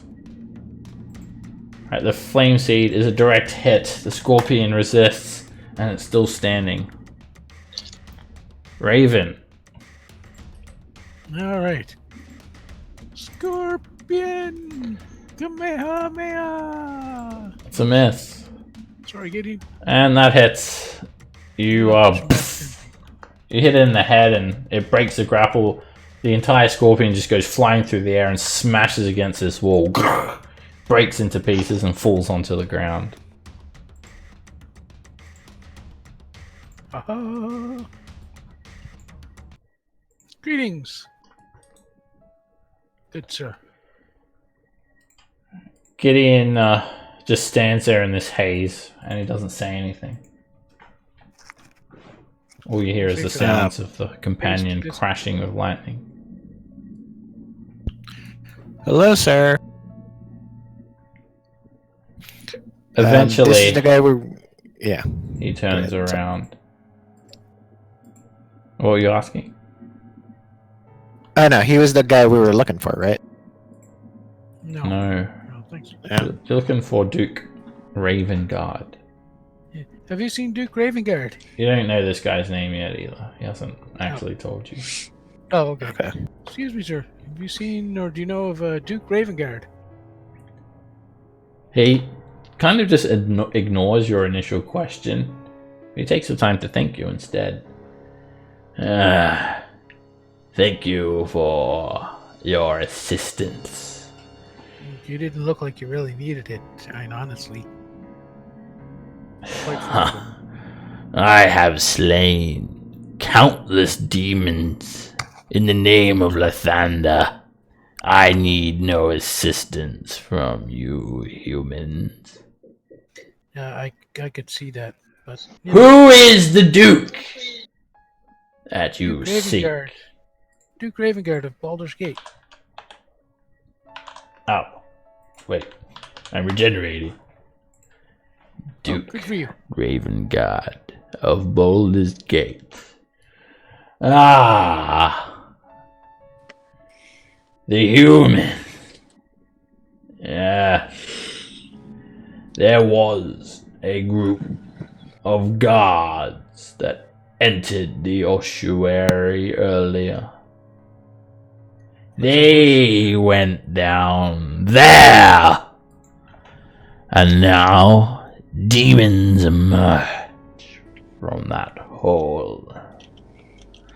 So we gotta put a stop to that. Mm-hmm. What's a horseshoeary? Yeah. Also, is there anything else you can tell us about this area? He just stares at He you, said Zygon. ossuary. Zygon, does your horse need shoes? You said os. Well, what's an os? Ossuary. Is it like a kind of bird or something? Oh, it's a type of temple. I thought that was like, women's. I need not your help. Well, okay, well, then we won't offer it. We're No, gonna go but down and see if the Duke needs our help. yeah. This Duke is an ally of yours. Well, he was Remains at to one be point. seen. Remains to be seen. Remains to be seen. We've had a few people that have been turned by the demons and devils that used to be allies, but You pursue him to aid him. if he's still a good person, if not, then if he's in league with the demons and devils, then we're here to kill him. Then my mind is made up. You see, I have been gifted great power. My purpose here is to purge this world of demons. They are a vile threat.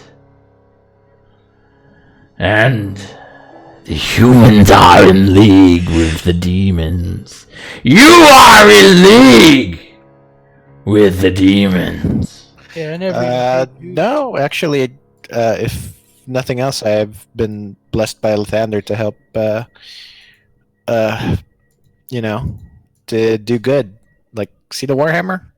You don't just get this at Target, or whatever the equivalent is. That's Still- smart. You mean, paladins are us? Yes, paladins are us. Alright, so I can... That's where he learned he has to This smite. guy, obviously, is an outlier. He seems to worship Lathander, but he also seems undead. Make a persuasion check with advantage, because you helped him out. Like you helped him out. Good thing.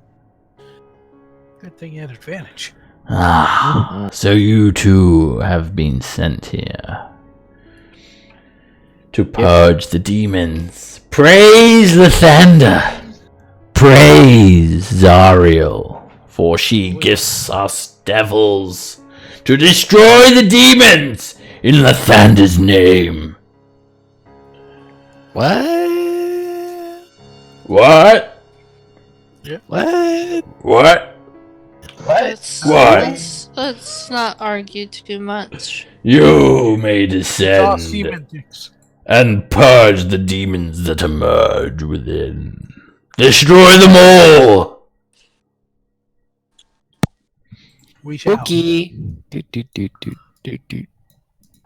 Just gonna wave my hand as I go past. Do you I love need it. the service of one of my devils? Nope, we're good. We're good. Love the hair, by the way. Awesome. Mm-hmm. Continue Lathander's good work, and Zariel will also reward you with mighty powers. And with many demons to kill. I hope. I mean, he might be talking about the pre-fall event. No, probably not. Never mind. Alright, you guys descend down these stone stairs. They descend for about 20 feet before they open to a room. A very cluttered room. You can still see the stairway at the top. Let me get you guys on the map. Alright, it's dark down here. And this area is like some sort of workshop. So here's the stairs. Just at like the bottom of this map, where these stairs end, is literally the entrance. You can Look at all this cool stuff on the you floor. see a two Mesoloth just sort of standing there out the front of the door. Well, this stuff is probably used for like preparing bodies for determent. So it's a workshop. It's where the priests and acolytes will prepare the bodies, whether they removing some innards, wrapping creatures up for mummification. Got any more innards? Hey, look, there's a giant Swiss Army knife on the floor. No, I'll keep my innards, thanks. And all. The place has absolutely been ransacked. There are knives, saws, piping, and tubes littering the floor. There's acid and embalming fluid pooling everywhere. It's a field of shattered flasks and jars and other instruments for removing organs and mummification. There's just a set of wooden doors up ahead. Double doors. Okay, Lathander, go open the doors. Okay, I will. The ceiling here is 9 feet tall. In this room, sorry, it's 10 feet tall. The hallways will be 9 feet. It's a crypt. Alright, you open the door, Zygon. It opens easily, and there is a short flight of steps descending to a landing with a pathway leading left and right up ahead.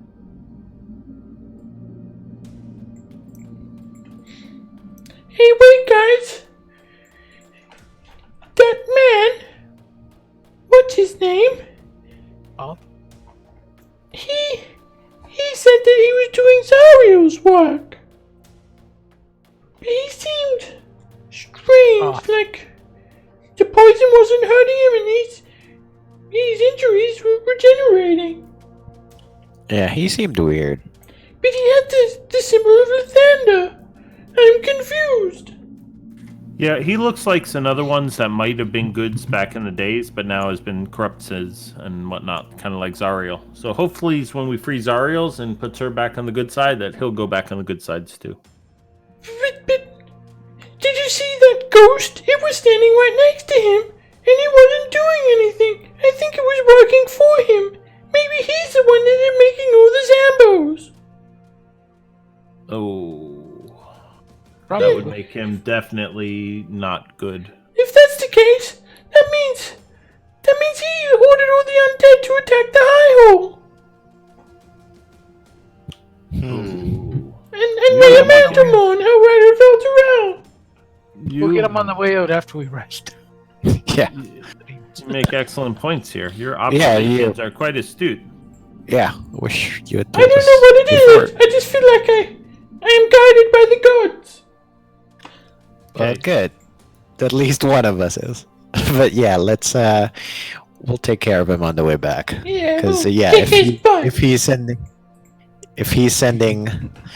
these undead against people because he thinks they're devil worshippers, then they need to be stopped. Maybe we just Yeah. spank him a bit. Tell him he's being Yeah, naughty maybe- and he'll see the errors of his ways. You can try fisting too. No, that's what he does. No. Not what we do to him.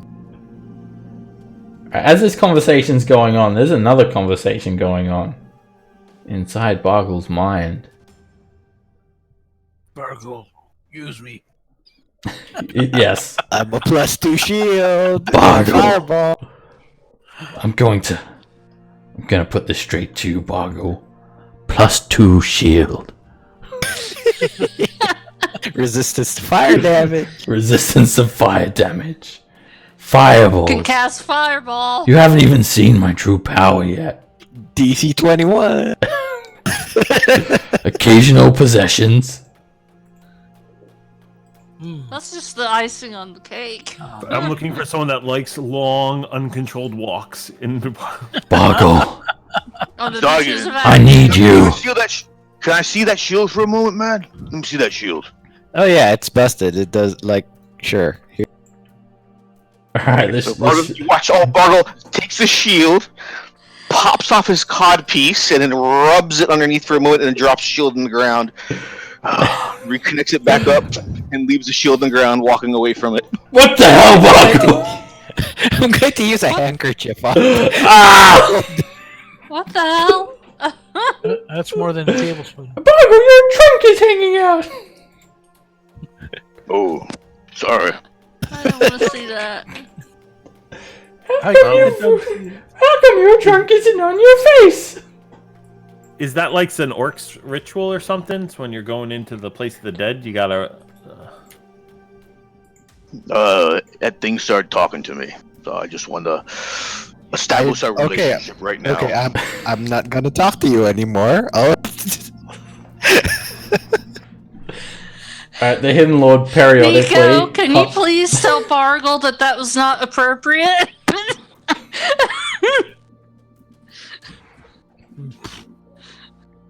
Should I hide my trunk?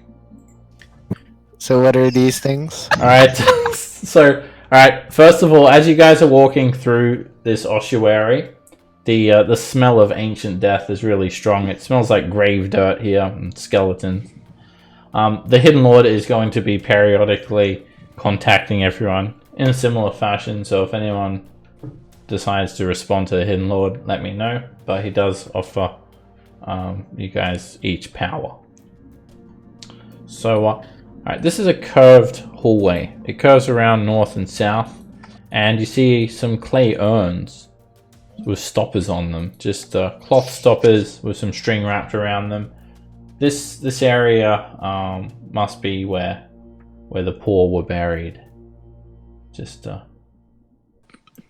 ash, en masse. There seems to be dozens and dozens of these clay urns everywhere. People where they've been respectively laid to rest.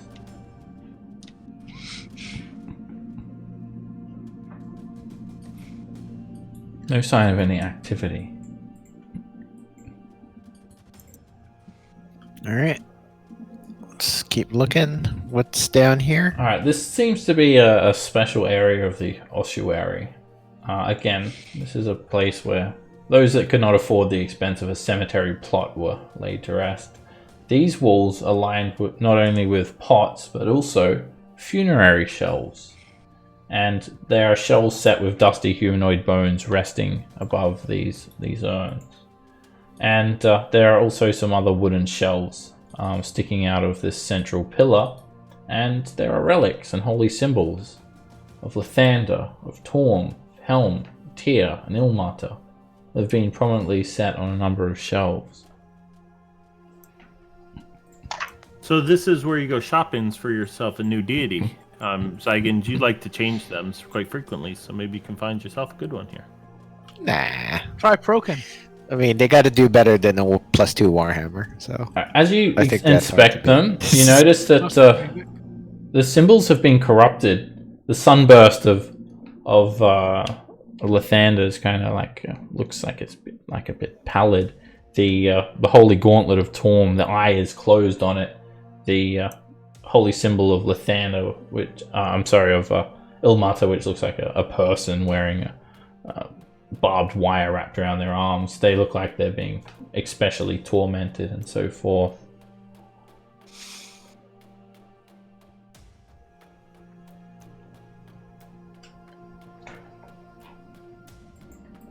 So does this look like a spot where they would come to give helmets or anything like that? Does anything look disturbed, actually? Does like the dust from like someone's passed through here? Make an investigation check. You could also spend 10 minutes to look for tracks.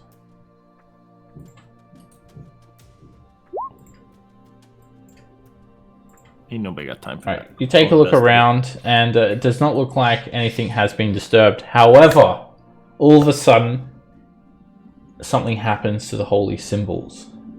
Every single holy symbol that you see, all the bones that you see laid on the shelves, they begin to glow with a purple energy, and this necrotic energy just floods this entire room, afflicting everyone. I need everyone to make a Constitution saving throw, and this pulse of necrotic energy is constant. It's not just like a flash and it happens. You like physically have to run out of this room, or it's going to keep affecting you. All right. Heavy sense of corruption here. I run out.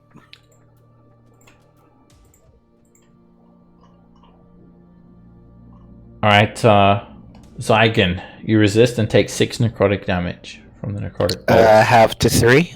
Yep, there'll be 3 then. Nico, you fail the saving throw and take 12 points of necrotic damage. I had 2 I'm resistant, so Alright. 6. Take that down to 6. Bargle, you succeed and you take 6 necrotic damage. Patience, you succeed and you take 6 necrotic damage. Callan, you fail. The holy symbol of Timora also lets out a pulse, and you'll hit for 12 necrotic damage. And Raven, you resist. You take 6 necrotic damage. Flame Corgi fails and takes 12 necrotic damage. And Lulu, she succeeds and takes 6 necrotic damage.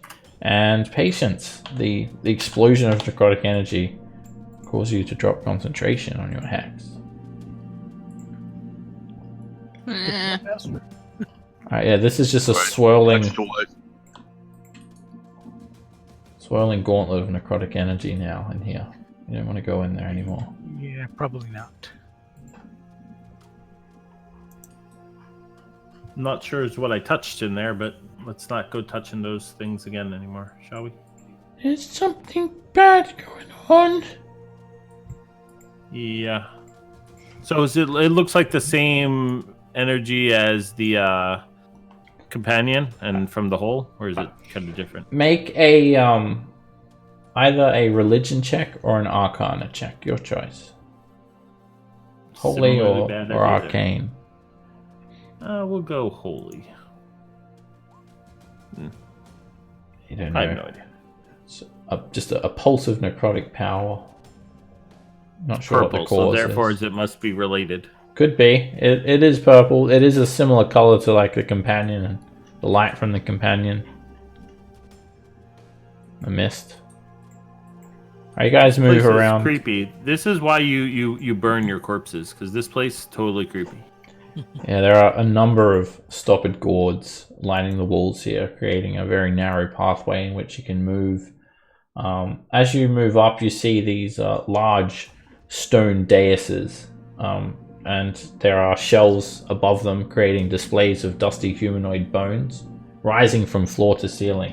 This entire 9-foot tall wall is bones, and there are just some more urns, each one resting on top of one dais.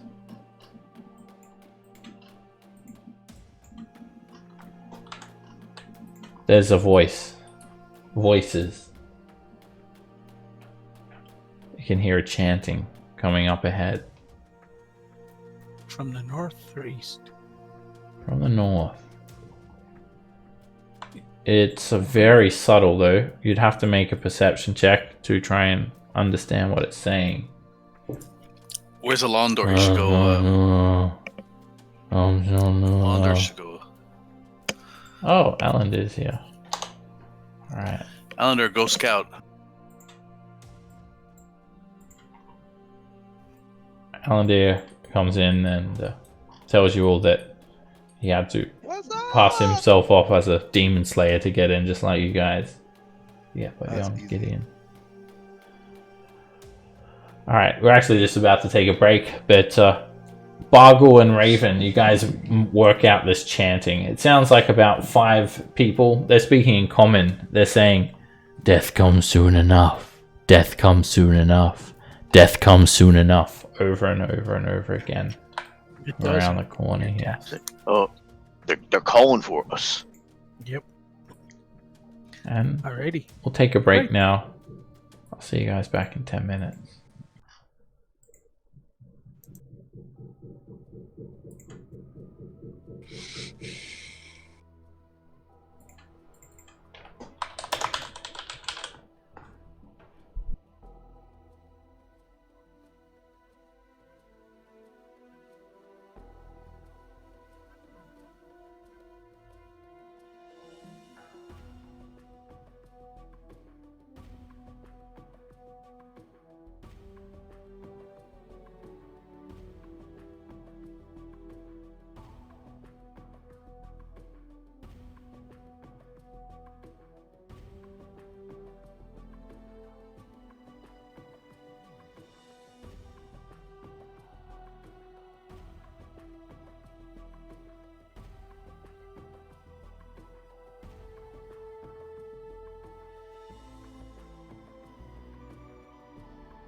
I'm back.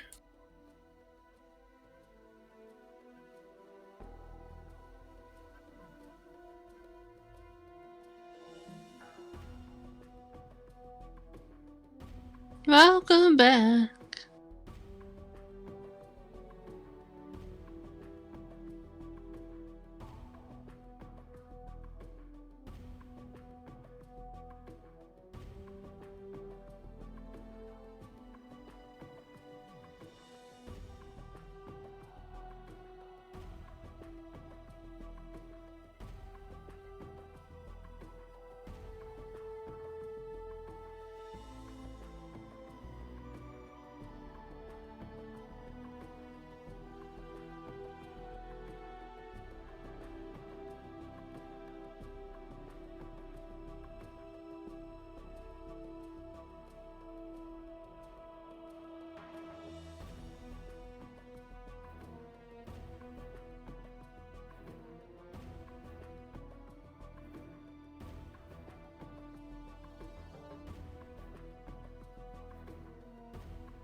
How's everyone doing?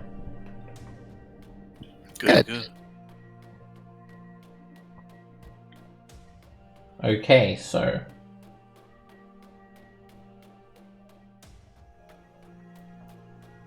Alan is here. We killed everything while you were gone. We cleared the level. We're good. Did I get to level? No. No. While Seb was gone, we all cleared the level. I'll come back once we level. Let me know. All right, you've just entered the ossuary, Alandir.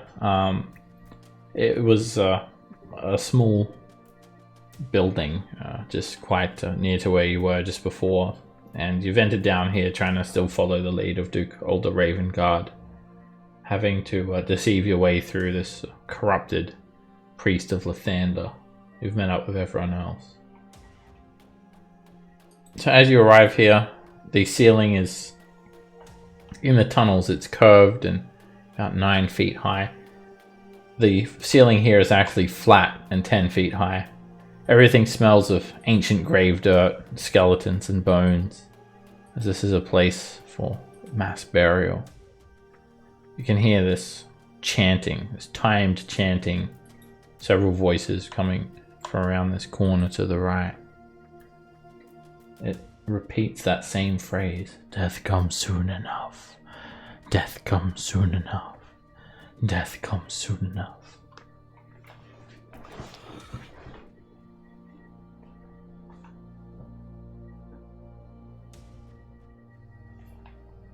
Lulu backs up. Try to sneak. You want me to sneak around? I'll sneak around. I'll give you advantage this stealth. Blessing of the trickster. Let me touch your head. Yeah, better than that. I'm gonna drink a potion of invisibility. Okay. Down the potion of invis. Gulp, gulp.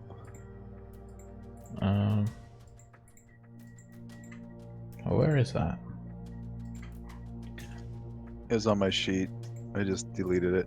Oh yes. I think maybe you weren't here when you got it.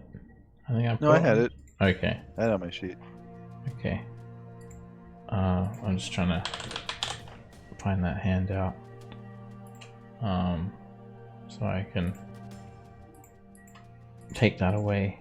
Oh yes, I didn't put it in your folder. Alright, you down that potion of invisibility. I'm trying to also get the handout. Alright, so you down it. You're invisible for 1 hour.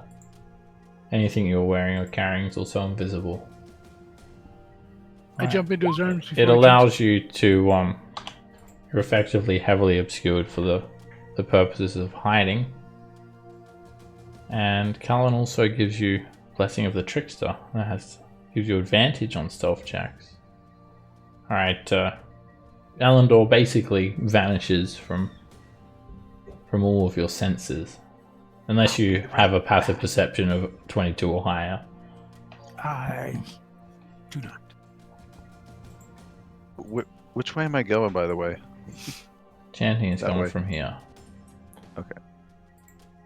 Death comes soon enough. Death comes soon enough. I casually walk forward, confident that even if you're not sticking to the walls or trying to crawl under the shadows, nothing can see you, nothing can hear you. It's also quite dark down here.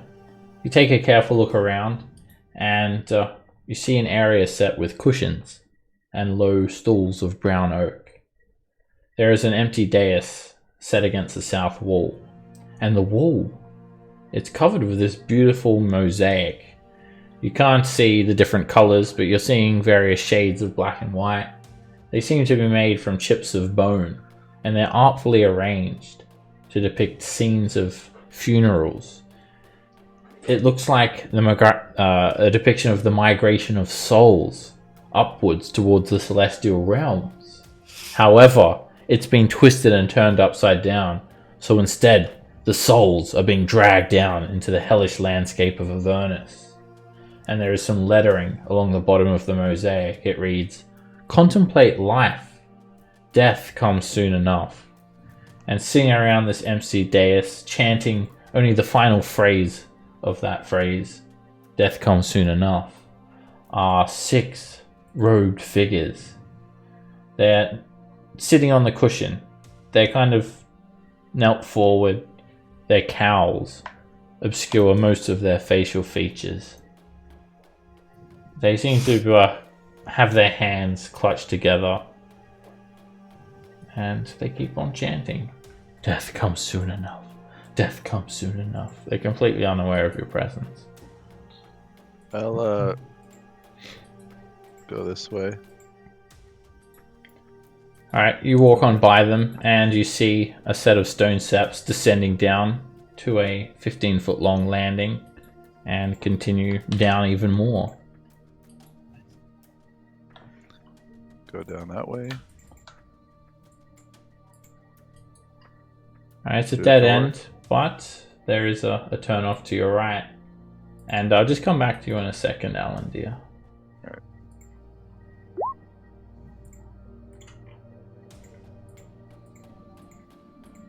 Okay, Nico, you've heard something while you're standing here. It is very, very faint. It's not the chanting. It sounds like a scratching noise coming from a clay urn. This one that you can vaguely see. What do you do? Like a scratching, like there's something in there trying to claw its way out, or Like it's a very little urn, though. not really. I mean, the urn could. I mean, they're about 4 feet tall. A halfling could fit in one. So these are big urns. Yeah, they're decent size. They could actually just contain like skeletal remains and not ashen remains. Guys, you hear that?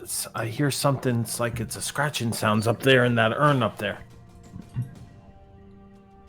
I wants to go looks at it, but I'm afraid that like if I get too close, wait until Alandir gets back, maybe. Yeah, I think we can do. All right, I'll sneak all the way up and see if I can get close to it. Alright, make a stealth check to sneak by this hallway so you're not seen by these chanting figures. You're good. Alright, it's the next plot. Alright, so this chamber is quite large here. The ceiling actually extends to about 15 feet high. It's lined with funerary shelves along the stone walls. Alright, anyone else who's moved by, stealth check as well. Oh. Raven, you haven't been noticed. Barkle.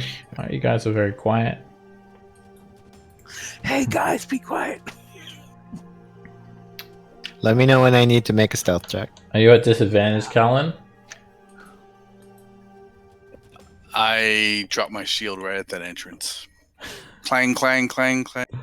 Alright, yeah, the lucky coin of Timora kind of flings over and hits your shield. And that chanting stops. At this stage, I'm going to roll initiative.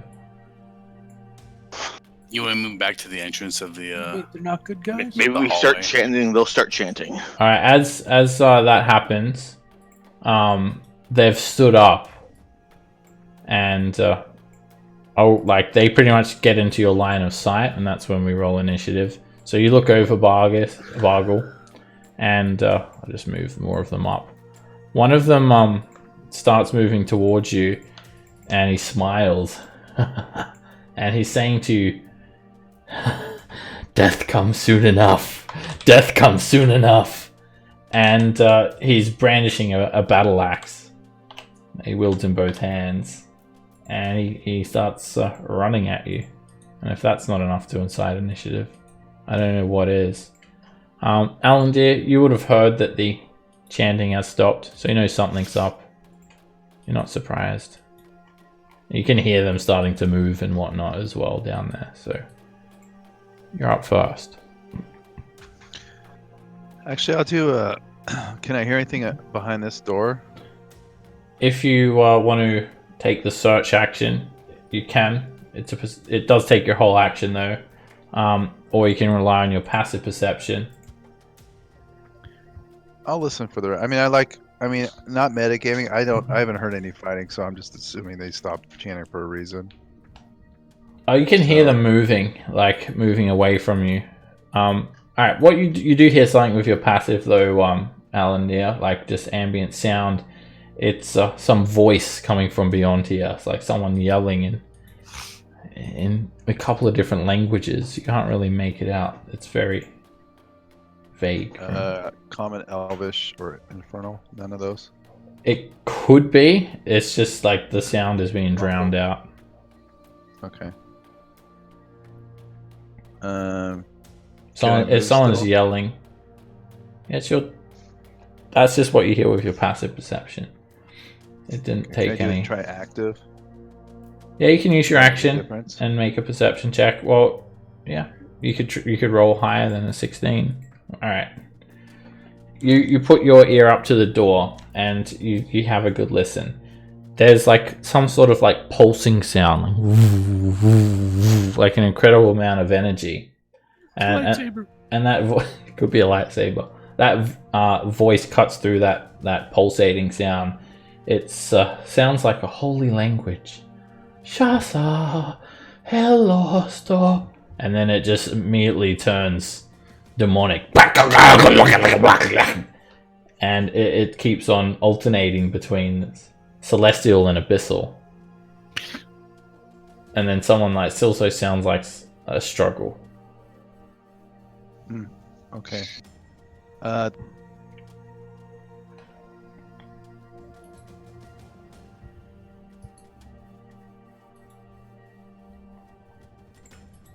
Alright, the cultists. They come running at you guys. Where's some cultist music? If you change your mind, I'm the first in line. Oh, no. Are they? Back in black. I was thinking Godzilla, Blue Oyster Cult.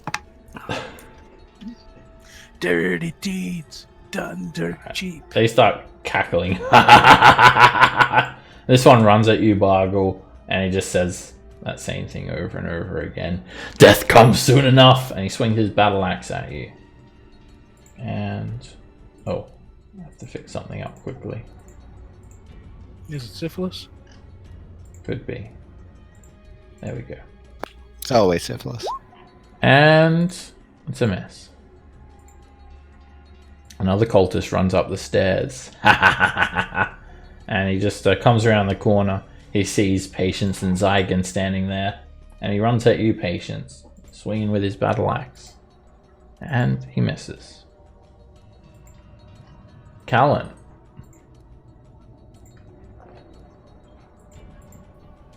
I'll cast Toll the Dead on this cultist. Alright, something is strange about their faces as well. They're like purple veins riddling their faces, and the veins are pulsating. Too bad he wasn't hurt. The veins throb even more, and he's looking very hurt now. Ah! He just screeches. 5 points. Awesome. And he actually speaks in Abyssal a little bit as well. And then I'll move up to there with my mace out. Another cultist comes running up the stairs. And he runs at Bargle, swinging with his battle axe. Miss. Nico. Okay. Oh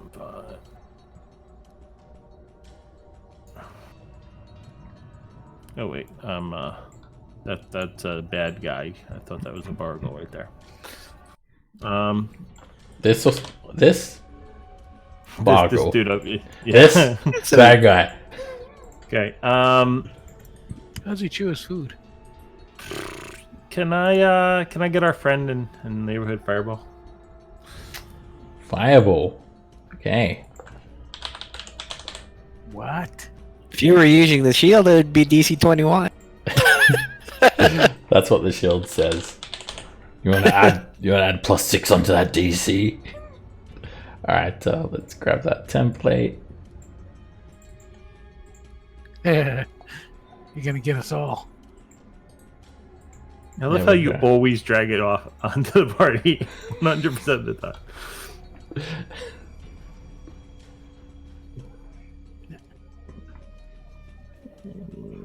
Sorry, patience. Nah. Yeah, you can drop it there. Get nobody.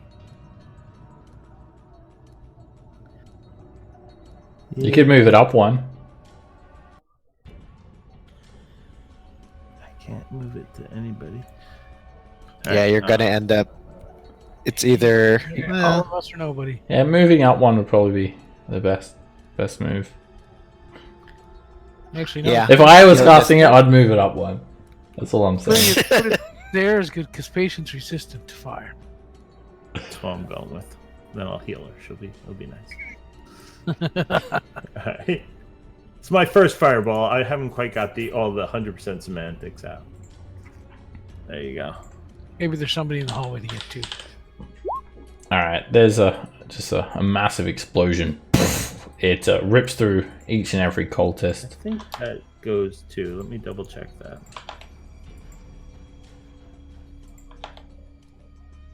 Yeah, one roll of the spell equal to a number. So you roll.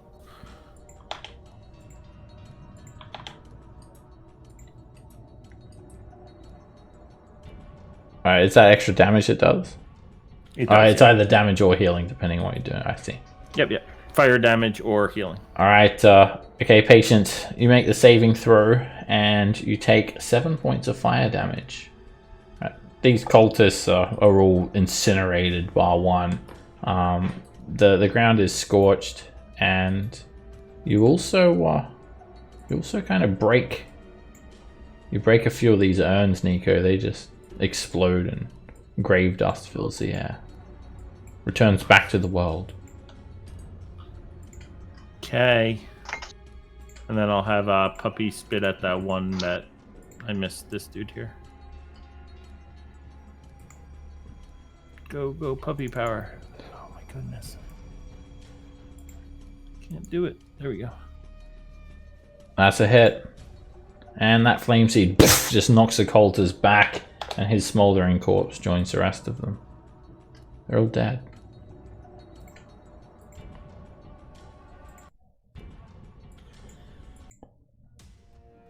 Oops. Sorry about that, Patience. I didn't seize you there. The cultist is all in the way and all.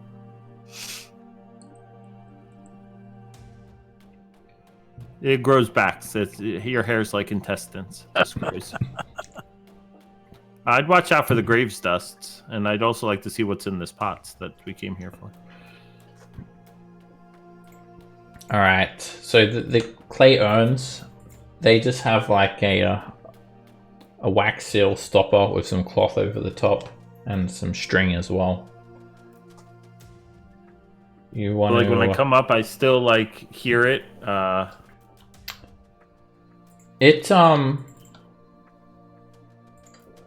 you can make a perception check if you're keenly listening. Yeah, I'll keenly listen to it. I'll knock on the side. I'll be like, "Hey, anybody in there?" There is a scratch as well, like something shifting around. Now, I'm gonna open the stopper things over here, guys, because I hear something's going inside, but it's probably not something's friendly. So, just throwing that out there, and I'll try and open the stopper. All right, are you cutting through the material, or are you going to untie the string and then cut through the wax? I'd like to do it nicely, so I'll untie it and then Okay. cut it open, pop it off. I'm not going to saber it like a bottle of champagne. I'll do it nicely. When you open it up, this gray dust kind of rises up from it. Grave dust. And you take a look in. It's a half full of ashen remains. 2 feet of ashen remains in there. And when you take a close look in, there's nothing there. But then suddenly there is. Make a wisdom saving throw against being frightened, Nico. You have +4. That could have been plus more. The Sin Lord says.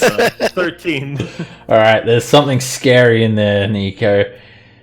Something screams at you. Ah! There's a little closet hiding in there, and he tries to terrify you by becoming visible and screeching at you. His little horns jitter, and he just grits his claws at you, and you're not really scared. Not really scared by it. Ah! And then it turns invisible again. Catch it. Maybe it'll tell us where the demons are coming from. No one home! Go away! He calls out. In common. How did it get in there? Probably the same way all the other demons got here. It's got to be some type of portal or something down here that they're coming through. But that was a demon in a bottle. Hey, me can hear you, you know? Me live here. How Is did it you get demon in into the bottle? How did you get into the bottle? I'm intrigued. Demon in a bottle. Special magic? Oh. Powerful magic that me can use on you. Well, tell you what, with your powerful magic, you tell us where all the demons are coming from and how to stop them, and maybe we'll let you live. What you mean, demon? Come in here. Devil. Devils, whatever. Devils. Devil? Where devil? Where devil? Let me at him. Have you seen any? If I saw some devil, I would kill me. A pork. Me powerful demon. Me first one to arrive. If more demon come, that mean they just follow me. If devil come, they must come from outside. Me want to kill. Me So hate where devil. How did the demons get here?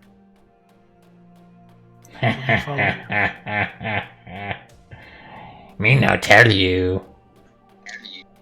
You should, otherwise I'll kill you. Are you trying to intimidate me? I sure am. I make an intimidation check.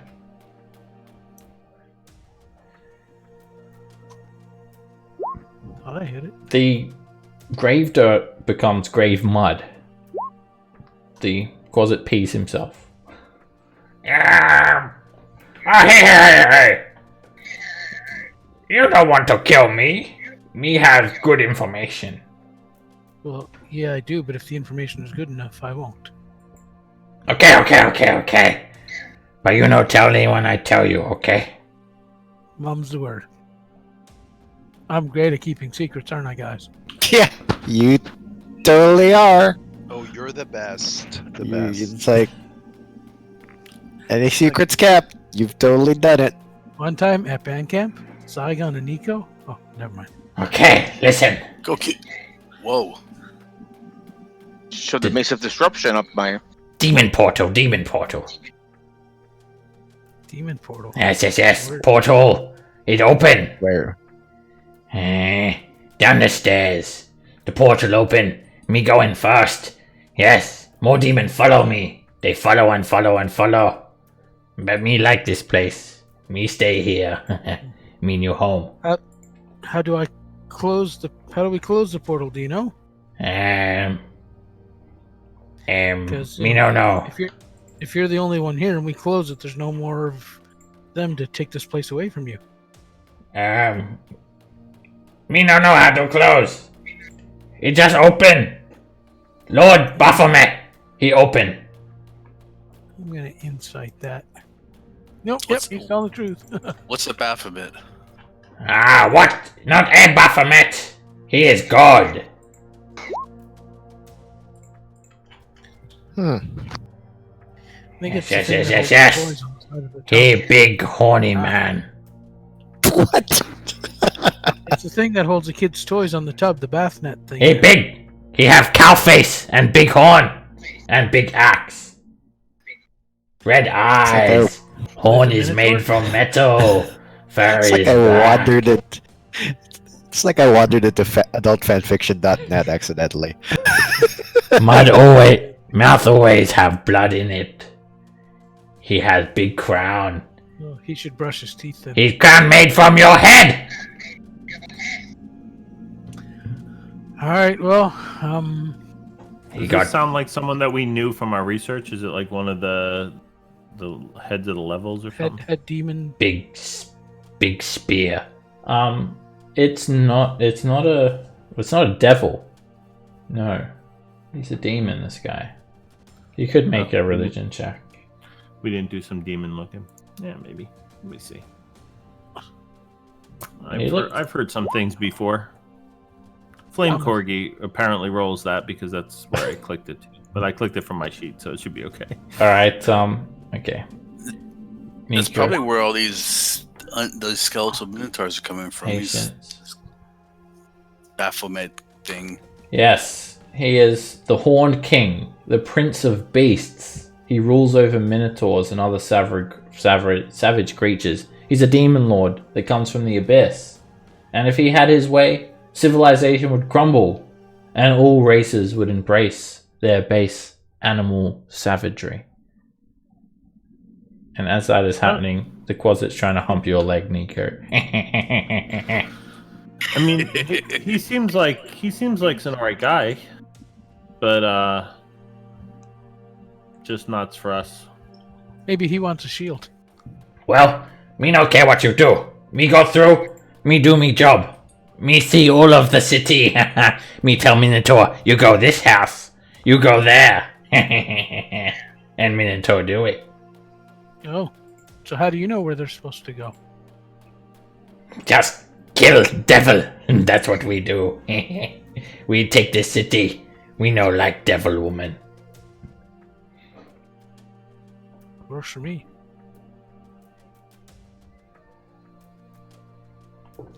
Alright, well, I said I wouldn't kill you. He's already tried to sneak off at this stage. And, Nico, Callan, Bargle, Alandir. You guys all see his, like, ashen footprints. And you can kind of hear him scurrying off around the corner. He's trying to, like, creep around this corner. I let it go. Let it go. Let it go. Alright. Oh, Alandir, keep scouting. Wherever you are. Remember, you have the blessing of the trickster, Alandir. So downstairs, right? Do we There's ever figure out where down? There's a stairway leading this way, and I'll poke at you, Saigon. Okay. This hallway actually just... It's a circle. Oh wait, went the wrong way. Aha. Oops. Is it a circle of life? Circle of life. It was this way. Unlife. Oh yeah, It this is. way. If you go up to the top of it and you sit there for an hour and do nothing, you get life back. Down There's, here, guys. Stairs up this way. Ow, get off my foot, Bargle. Oh, it's a little foot. I'm gonna stay here, guys. This place is creeping me out. If anything happens, I'll call for you all. As you move through this area, Callan, you recognize Where'd this you as guys go? a meditation chamber. Through the fireball hall. Follow the fireball. Follow the fireball hall. See, Can I see religious symbols or anything, or sacrifices made here? well, there's the mosaic that it seems to depict people like the migration of souls heading to the celestial realms, but it's being twisted and turned upside down, so it looks like souls are being pulled into hell instead. You would imagine this is a place where priests would come to meditate to try and clear their minds, to help them endure the dark nature of their work, burning corpses, taking people's organs out, mummifying people, things All the like good that. things in life. But, yeah. It's not much, but it's on its work. And you do see this phrase that says, "Contemplate life. Death comes soon enough." I heard chanting behind these doors. It sounded like celestial, All right. infernal speak. All right. I'm gonna They were listen. humming like they were reciting a sermon of some sort. Celestial or infernal? Which tongue? Both of them. That's strange. Very strange. Anybody speak celestial? Lulu All right, does. Yeah, I do. Is that like Elvish? yeah, except Elvisher. All right. I'm gonna listen, and we'll put together a conversation. You can make a perception check to try and listen.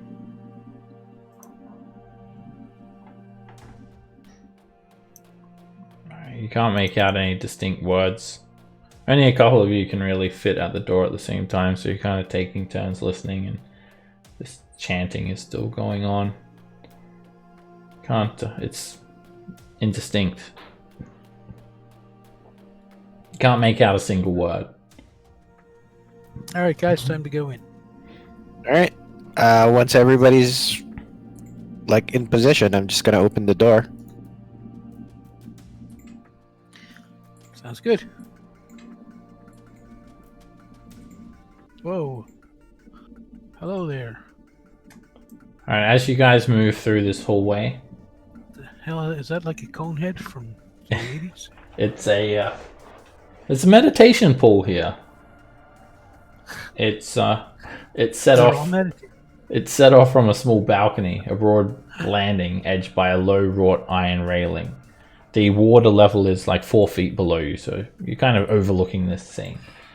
Now, the walls are angled downwards. It's like a large bowl. They kind of slope down, and they're frescoed. It depicts souls gaining the blessings of Lathander, and Torm, and Helm, and Tyr. The frescoes are mainly intact, except for this one. This wall has been twisted to have the appearance of abyssal forms, and it surrounds a large shimmering portal. As you take a look down into the pool, you see it's littered with mutilated bodies of humans. You can't really get a good look at them unless you stand on the balcony, though. There's also someone down there. Alright, Callan, you come up and peer over. Alright, the bodies here, there's like 100 of them. They're mostly mutilated, and they wear... Human? Yeah, they're mostly humans, or like probably 95% human by the looks of it. There's one guy, he could be a halfling, or he could actually be cut in half. You can't tell. And they're wearing the uniforms of Baldur's Gate and Elturel, some of them. And the water. This water is like a mixture. It's roiling with shadow, and it's shot through with patches of black ichor where demons have fallen here. And the water is kind of almost swirling slowly in an anti-clockwise direction around these bodies. And there's a single person who seems to be alive. It's an armored man. He wears plate mail. He has a shield slung over his back, and he's crouched in this pool among the bodies. He seems to be writhing in pain. The shield bears the symbol of the flaming fist. Well, that answers that question. Does he serve the flaming fist? And I can't. So what's who we're here for? That guy? I guess that's him. yeah, this person has a helmet covering his entire head. It's a gold helm, and he's clutching at it in vain, as if he's trying to claw it off. And that's where these unintelligible words are spilling from his lips. Some are sounding saintly and solemn, or others resonate a cruel hissing. And he's just spouting random gibberish in Celestial and Abyssal. It doesn't really mean anything. It's just nonsense. Mindless nonsense. You said he's wounded? He doesn't look wounded, no. He's not moving, stunned, maybe? He looks like he's in pain. Fighting? Yeah. He's on his I think knees. it's He's on his I think it's knees. that strange helmet. Yeah, he's crouched over. He's trying to grab at the helmet, and he's like,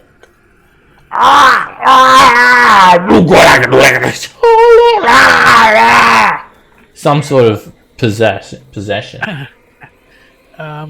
Maybe we should like take him back to the lady that helped Zygon and see if she can unpossess him. Well, it seemed to work for Zygon. Look, he's a morning guy and everything now. Well, can one of your arcane casters use magic and pull that thing off his head?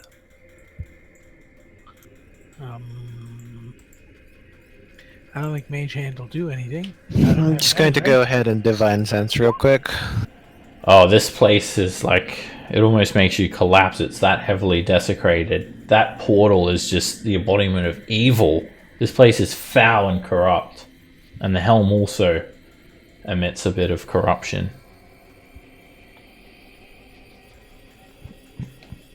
Zygon, you look pale. What is it? This whole place is evil. You could make an Arcana or a Religion check to try and make sense of what's happening to who you presume is the Duke. Alright.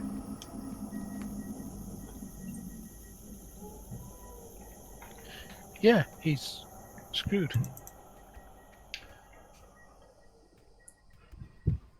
Alan. You feel like he has the Helm of Torm's sight, because this looks like the helm that was depicted on the frescoed wall out the front. But he seems to be in some sort of psychic struggle taking place, with his mind between some divine higher power and a terrible demonic entity. Perhaps the power of this portal is tied to the helm, and tied to him, and has somehow corrupted the Helm of Torm's sight. This would be no simple spell to break. You'd have to be an expert on exorcisms to even begin to remove this helm. Doing so otherwise could kill him. If only you knew an expert who specialized in exorcism and possession. Oh. Yeah, no, I got nothing. How about you guys? How far down is the drop? 4 feet. And The bodies kind of are piled up a little bit higher than that. What about the girl? What about the person that was reading the book at the other place, the Helm Halls? That's right. She happens to be the only remaining priest and cleric in all of El Terrell who happens to also be specialized in exorcism and possession. Woohoo! What a coincidence. Hey, Zygon stepped away from keyboard. Let's have him step down in that and grab him in case he So- takes acid or something. So how do we get some there though? Pick him up and carry him. Can't we just drag him back? Bargle? Well, let's Bartle. see how much of a fight he gives up if we grab him. Bargo, go get him. Yeah, Barkle, go get him. You're strong. You can carry him. Daigen, you leap over. Alright, so this area here is like curved. You can try and stand there. It will require an acrobatics check. If not, you're going to slide down. Callum just jumps over and lands on the bodies. The bodies are difficult terrain. You have to wade through them. I'm sorry. And the bodies kind of collapse a little bit. Right, while you're able to stand there, it's like a curved floor. And you take a look at this pyramid head. And he seems to be like, he doesn't really put up a fight when you grab him. He's like effectively stunned. So he's incapacitated. Suddenly, the portal shimmers. And stepping through the portal is a Minotaur. Is another Minotaur.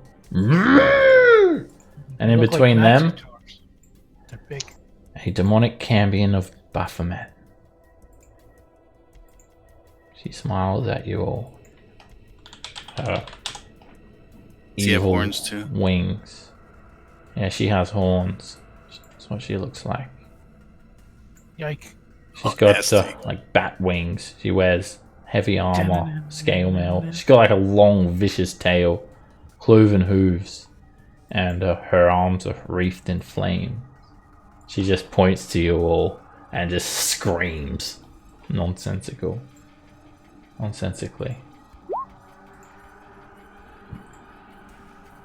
Palantir. I'm so dead.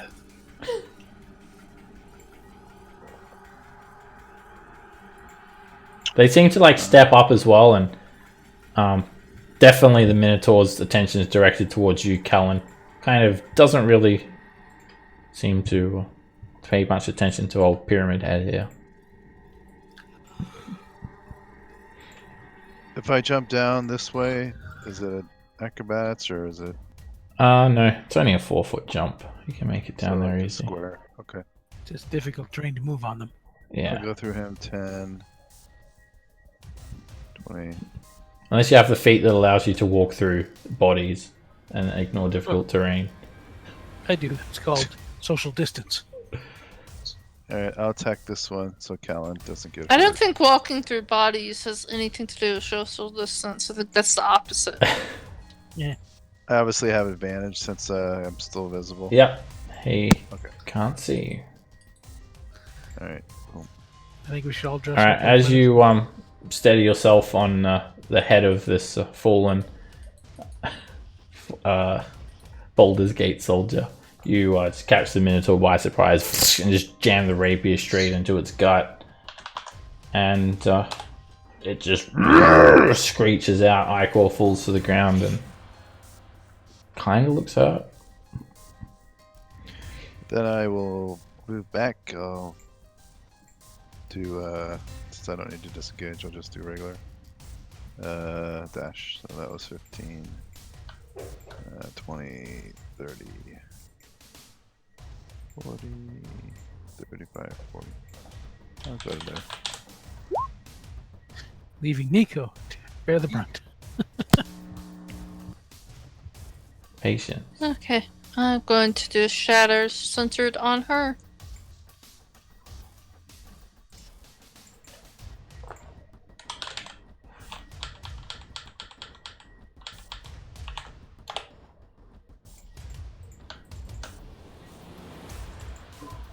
That's for the Minotaurs. Alright, the shatter explodes. Firstly, the Minotaurs. Oh, didn't click my X. Alright. The Minotaurs, they cross their arms and they absorb the full brunt of that explosion. They, well, apparently not that guy. Oops, let me fix his hit points up. Alright, he starts to look injured now, though. If I can click stuff right. They both succeed the saving throw. Alright, the Cambion.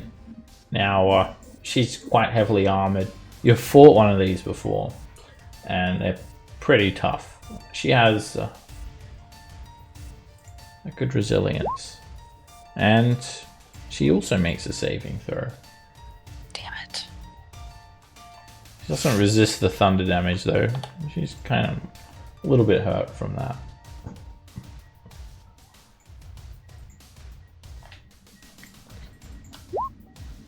This Minotaur just... It just lets out a loud bovine moo, and it just charges forward. They're so big that they can pretty much just clamber straight up this railing effortlessly, just using the bodies as stepping stones. Their heads actually probably tower above you guys. They're that big. And this one recklessly attacks as he charges at you.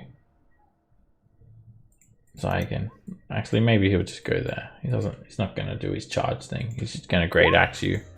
It's a miss. It's reckless attack. Raven. Alrighty. You know what? I think I'm going to drop a shatter directed on her. That is some original tactics. I know, eh? Alright, these bodies, they've been absolutely ripped apart at this stage. Like, there's just limbs being ripped off of the corpses. And you also see some, looks like some wet spell scrolls just got shattered as well, along with the bodies. They're not shattering the guy we're trying to save, are they? Bits of holy parchment are just like confetti now, No, falling around you're to the not ground. shattering Pyramid Head. Alright, Shadow does kind of crack the frescoes a little bit as well. It's quite destructive. Alright, both Minotaurs make con saves. And this guy fails. He takes 17. The other one takes 8. And the Cambion. She also succeeds. Callan.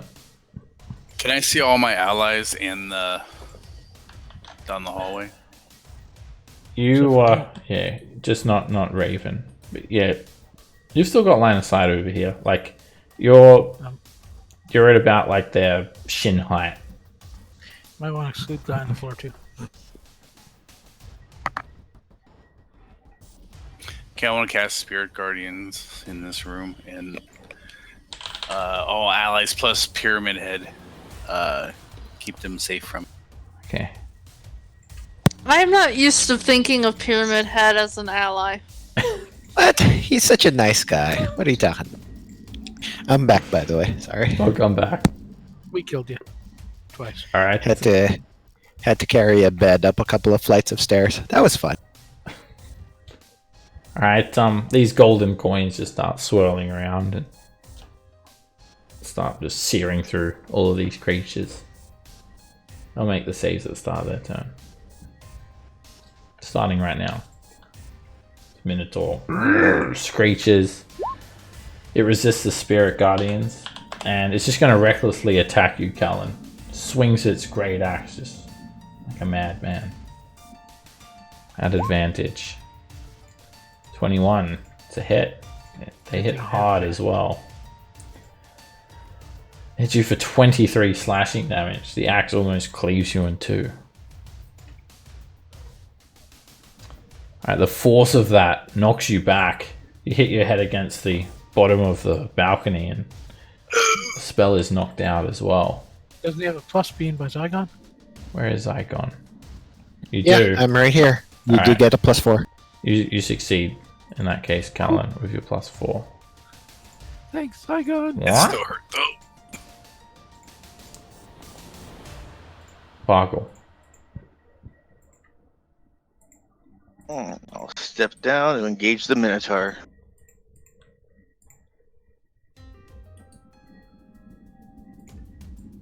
It's a hit. And you slash through the Minotaur, almost completely killing it with that first blow. It's leaving itself wide open. Oh, Apparently not open enough. Miss. You feel like the Spirit My Guardian is action going to surge. finish it off. Okay, action surge. And that is a hit. You just sink the axe into its chest. Blood spurts out everywhere and then you kick it back. The portal just sucks it in. 20, 30, and I'm going to attack the Cambion. So I'll use my bonus action attack. That hits her. And you hit her hard. You cleave through her scale mail. You slice into her tail and one of her wings. She looks injured now. She's And then I'll bloody. use my... Alright, then my second attack from the action surge. And a crit. Alright, she's barely coming out of this portal and you're just devastating her. You hit her directly in the center of her chest. It buckles the breastplate of her scale mail. And she almost drops to the ground. Nico.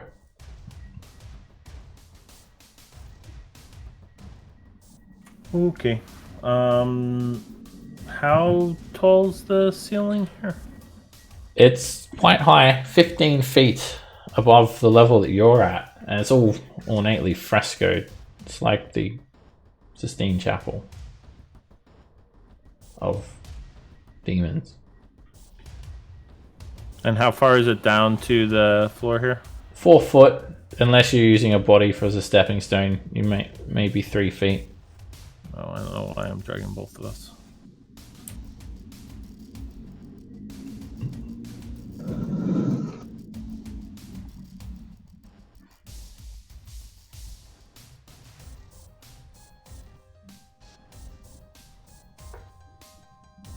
At Sweet. Nico. Who'd you hit with it? Did he cut out? You cut off in the middle of it. Okay, so I'll whip. I'll pull 5 Who are pullers you? towards me. Who are you attacking? The Cambia. Sorry. That's a miss. Oh, it misses. Okay, and then the puppy's just gonna go down and give assistance to make it make himself a nuisance. On her? Yep, on her. Okay. Alright, this Cambion, she uses a certain level of finesse to avoid her attacks. It's not all just her armor. She looks furious that you've just like hit her so hard, Bargle, and she just starts screaming even louder. She is going to use Horned One's Call. And she just starts attacking you firstly, Bargle. She just yells out, Baphomet! And her spear is wreathed in flames as she attacks. Seb, Spirit Guardian damage Oh yeah. first. Spirit I think she's actually gone. Yeah, unless Callan rolls a 3, she's done for.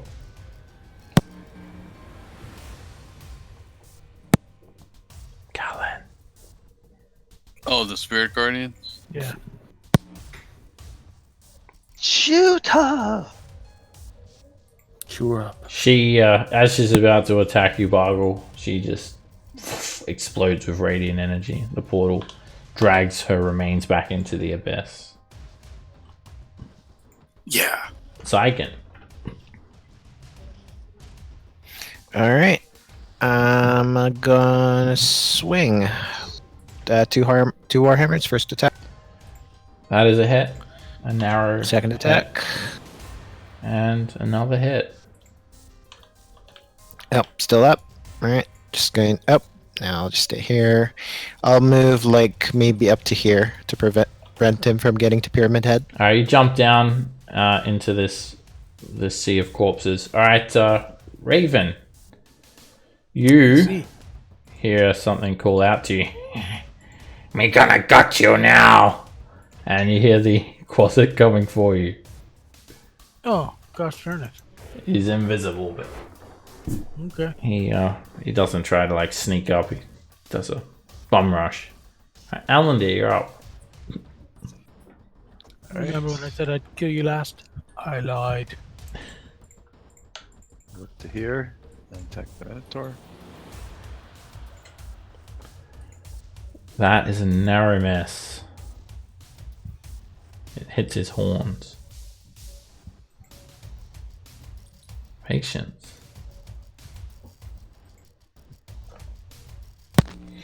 Eldritch Blast! That is a hit. Alright, the beam slams into his chest. Knocks him back a little bit. You hit him again. And split a wound into his chest. Ichor drips down his form.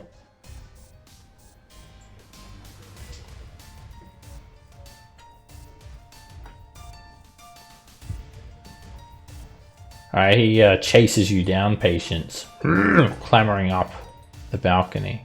Provoking from Zygon. That just hits him. You hit him pretty hard. You hear a crack as you sink Look, the warhammer I know into I his have side. horns, but I am not a female Minotaur. Alright, Alandor gets in its way, so he's gonna attack Alandor recklessly. He's gonna attempt to just ram his horns into him and send him flying. He also needs to do Spirit Guardians damage as well. Spirit Guardians might finish him off. It almost does. But the Minotaur's still standing. It does slow the Minotaur down a little bit, but not enough. And it narrowly misses you with a 15, Alandir. Raven. All right. Hey guys, that little thing is over here trying to beat me up. Please, oh, save me, please. Me not try. Me do. Me do or do not. All right. Oh, we have a big thing trying to beat us up, so... Alright, I cast that and then I cross my arms. Alright, Take your 15. best shot. Where am I? Where am I? I'm here! Ah! And he tries to jump on you and just bite you. I let him. He crits you. Aha. Alright, the first thing that happens is he takes Take the 15 damage. 7 cold damage because he's resistant. Oh. Make a Constitution save against Poison Raven.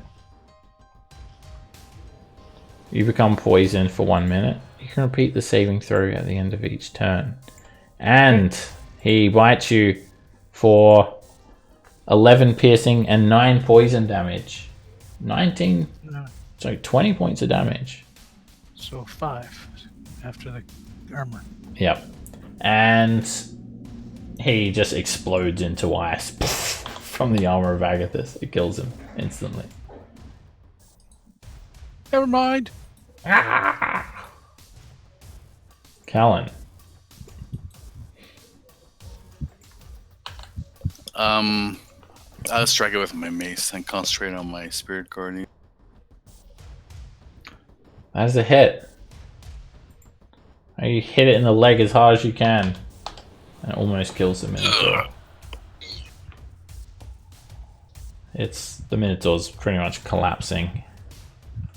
Bargle. 10, 20. That is a miss. And that hits. You find a gap in between this wrought iron railing. When you slash the Minotaur across its torso, it falls to the ground. And pretty much sucked back through the portal. As it's this close to the plane of the abyss. Just drag back in. Should we go through the portal and follow them? No. You can. Grab Conehead and let's go. Subway. Go through the portal. Alright, new campaign. Out of the abyss. Let's go. Into the abyss. It's one way to change campaigns. That's right. I'll just like get a map for an empty room and just put Baphomet there next to you guys. There you go. So the New portal's still campaign. open. The portal is. So you said that there was some scroll things. I'm gonna like look through the rest of the corpses while they're trying to wrangle the pyramid head. All right. Too. You can make an investigation check. There were scrolls that had been destroyed. I'll get all the pieces and some duct tape. That's her fault. The only problem is duct tape hasn't been invented for another 10 years. Alright, chicken tape. Marty. Let's see here. Okay, Alan, you poke around, and Nico, you do too. Both of you can make a Constitution save against disease.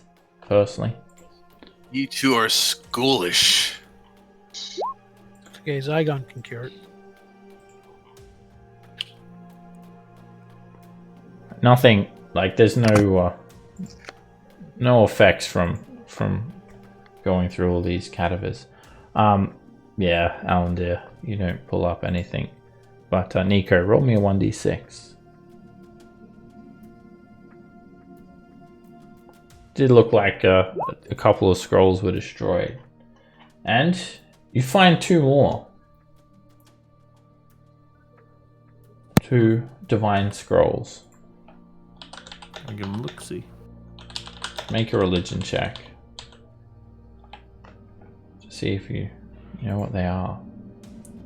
Mass healing word and tongues. Giggity.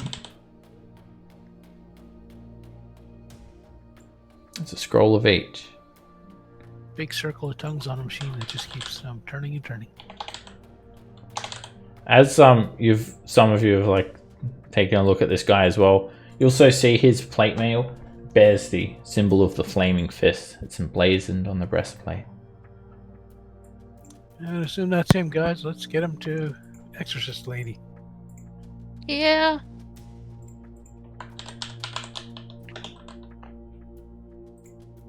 Do we want to look around here anymore? Didn't we come here to look for somebody? Was it him? Yes, it's Well, him. yeah, it's him. We believe it's him. What was the guy's name? The Richard? Lord of the Grand Flames Duke. Fist. I don't think he can understand us. I don't remember them mentioning anything about a cone head.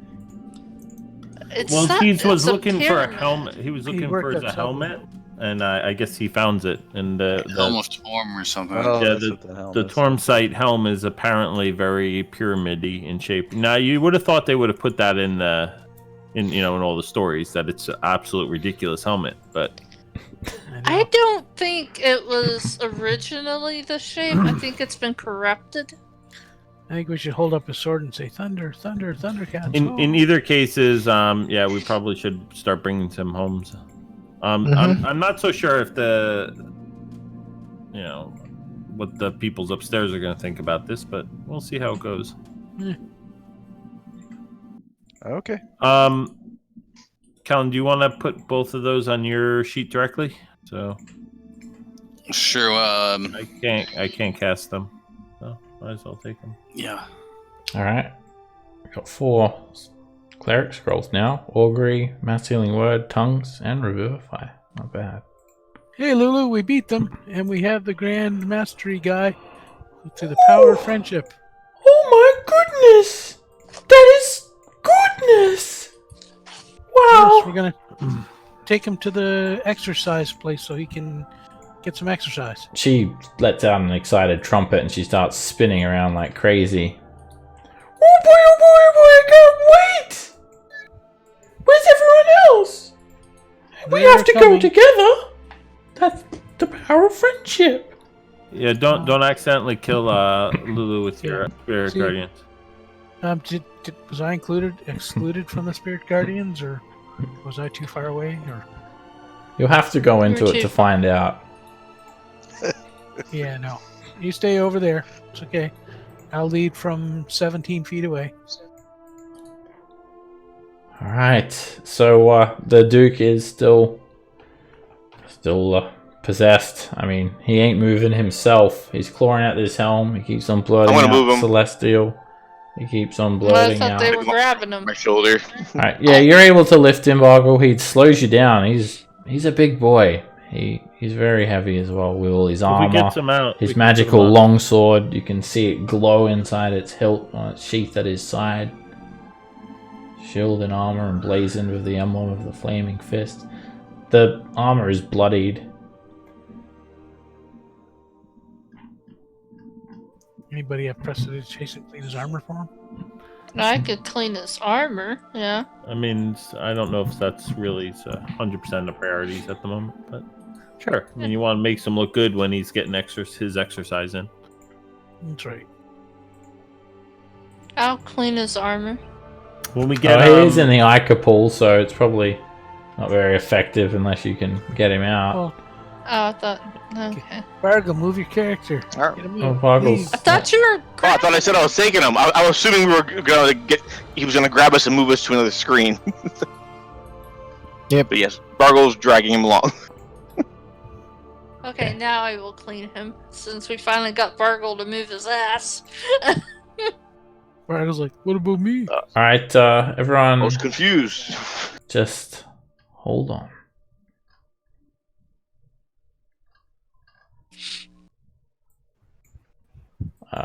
What did you use to clean impatience? Prestidigitation. Yeah. Where's Callan? Where are you hiding, Callan? I'm right here with the other. Oh, there you are. Okay, I'm gonna roll initiative. While you're rejoicing about finding the Duke, you're obviously feeling that you're in the clear. That is not the case. The threat to El Terrell is very real. Something has slipped in behind you guys. Something quiet. Something stealthy. Something Is it assassin-y. A gotta be- Minotaur assassin. That's a thing. All right. Wait, so this is a stealthy 10-foot tall thing?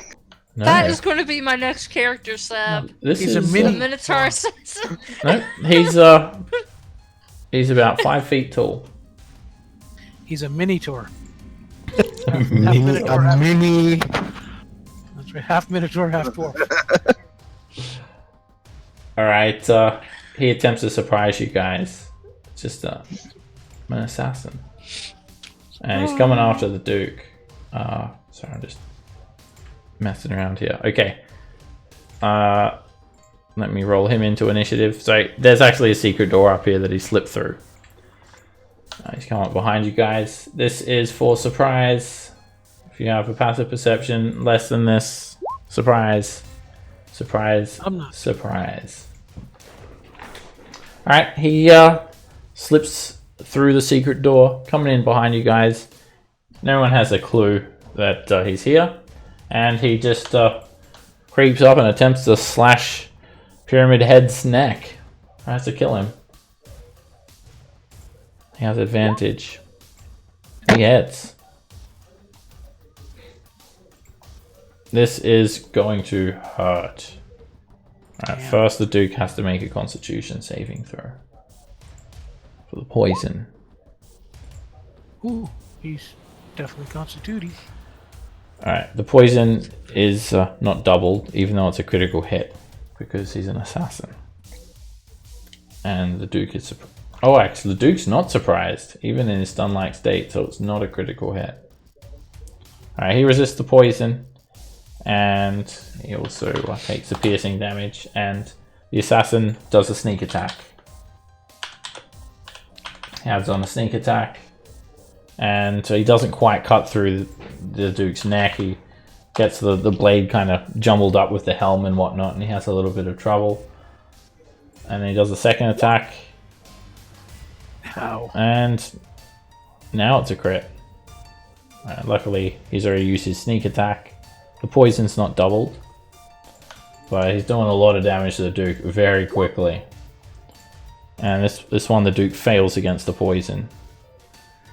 And he takes 41 points of damage. The Duke is in serious trouble. Duke's dead. He gets to go first again. He's still alive. This is a serious adventure, this guy. Alright, everyone's surprised, unless for some reason you're not, like you have alert. No, not this time. Even the Spirit Guardians is surprised. Alright, the Minotaur comes in again. Finishes him. Finish him. And he hits. He's going to do another sneak attack. This time, the poison from the assassin's blade is lethal. And the Duke is now unconscious on the ground, dying. The Minotaur tries to finish him off now. And it's a critical hit. He fails 2 death saving throws. Alandir. 5, 10, 20, 25, 30, 35. Bonus action dash. 45,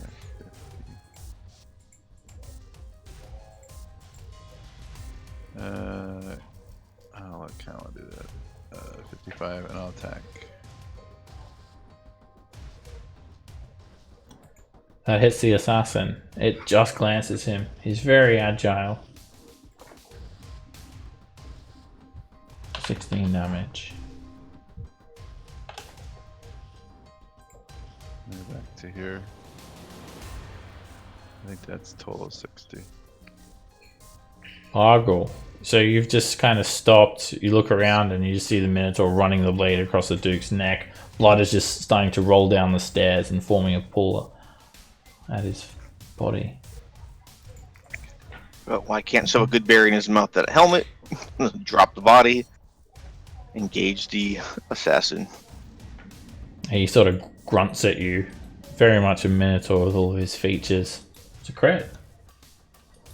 I've been a crit master tonight. You hit him hard. It like slashes straight through his leathers and cuts him a grievous injury. That is a mess. He tumbles out of the way of that attack. Hit him again. Yep, bonus action because of the crit. And a narrow miss. He just skips up the back of his cloven hooves and dodges the attack. Nico.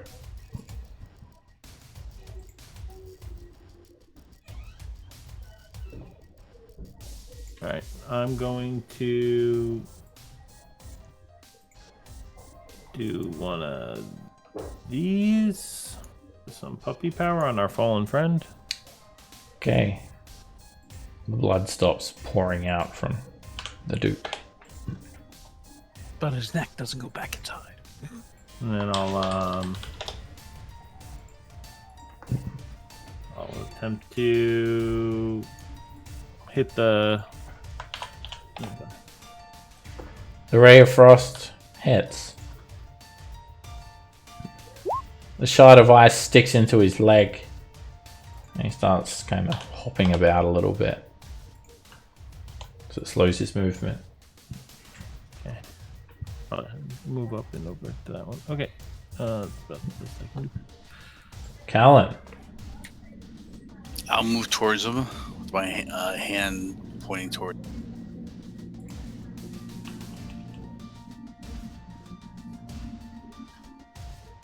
And then I'll let loose a guiding bolt. That is a miss. He jumps to the side, putting his back flat against the wall. The guiding bolt screeches straight past him and slams into the far wall. No puppy? Or does it? The guiding bolt begins to curve. Roll again. It bounces off your lucky coin of Timora. And this time it comes back. It curves directly up into the ceiling. Ew. Timora, why have you forsaken me? She's a fickle bitch. Yes. Alright, Raven. 5, 10, 15, 20. I can't see anything. I guess I have to dash. Go to there and say,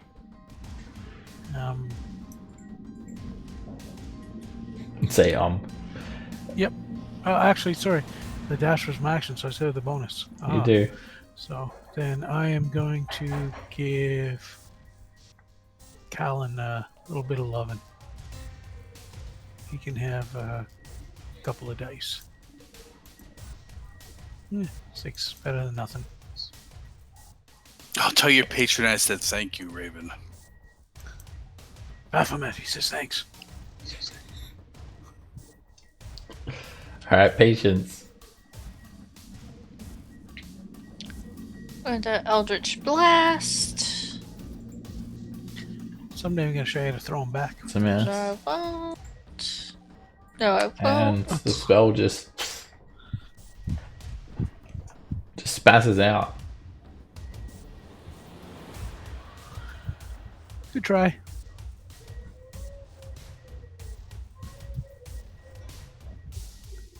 Zygon.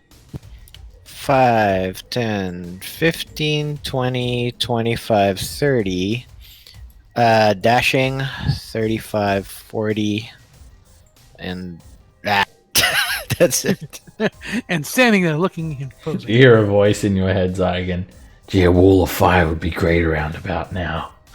I know, right? Alright, the Minotaur, even despite all of these attacks that he's had incurred upon him, he just focuses on making a wisdom save. Alright, And yeah. failing. He's seriously hurt. He keeps on snorting, and he just keeps on trying to kill the Duke. Some coins went up his nose. He hits, and the Duke drops again as he just pierces the blade straight through his armor. And he actually misses. He kind of slips a little bit. The short sword scrapes against the Duke's plate mail. Miss. We can fix that. He is then going to... he's going to move. Provoking from Bargle and Zygon. He tries his luck running around the corner, trying to get away from lines of sight. Bargle, you miss, but I'm going to go ahead and put a smite in there. You It's not a can't. crit, I know.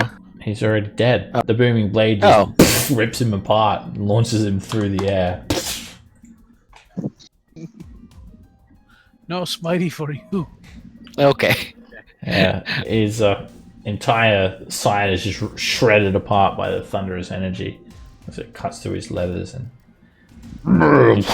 he hits the ground, and his body slowly searching starts for to stuff. melt. Go searching for stuff. Zygon. Yeah, is there anything on him? Like, Yes, he has. Well, he's got a short sword, a light crossbow. He's got studded leather armor, and he also has I'm gonna feed the good berry that someone put in his helmet to him. 1000 GP bloodstone on his person. A single gemstone, red gemstone, in a tiny pouch.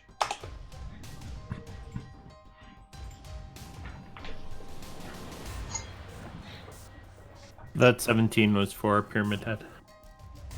Duke Pyramid Head. Sir Pyramid Head. Pyramid Scheme. Okay, so you guys feel like the thread is not over. Yeah. It may We're not gonna be run easy away. to get him out. Let's go. Keep running, guys. Argo, put him on Yeah, your back. Go. Yeah, I'm sticking close to this guy now. Form a circle around me. Protect the Duke.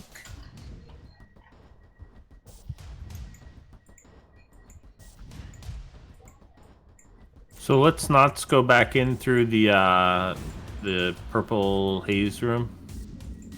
Let's go like around the outsides of that. I concur. Alright, as you climb up through this set of stairs, the clay pots that were disturbed earlier, something starts to move within their wreckage. Mummies crawl out. 2 of them. And start making their way towards you guys.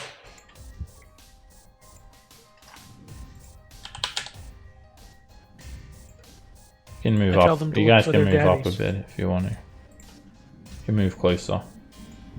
Zygon, get out I'm here. just making sure that I'm behind the Duke. The Duke, yep. Okay, a roll for everyone else. Let's clear these cultist bodies out of the way. And just get everyone else in there. And let's not forget Spirit Guardians. Alright, yeah, 2 mummies. 2 remains. Cruel. They claw at you guys. Back to life. Patience.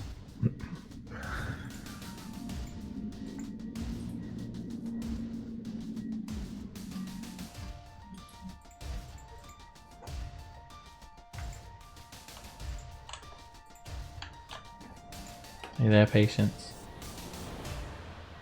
Oh, I free. Right there, I'm doing a shatter. Right where? Oh, Oh, I thought that was I thought that was a mummy. That's Alan No. Deer. yes, and that's me beside him. They kind of Oh, look like mummy. I mean, if you're gonna do that, you might as well just start using the shield. Mummy? Alan Deer.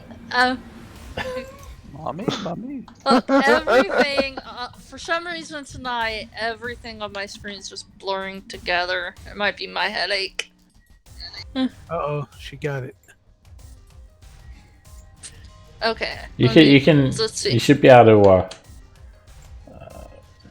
target it up here, Patience, and not hit him. She got the fever for the flavor of a prank, but then you're gonna break Okay. one of those jars and more are gonna come out. Oh, that's fine. I don't care. That's what I'll do. I'll target it up here. Alright, the mummy makes a con save. And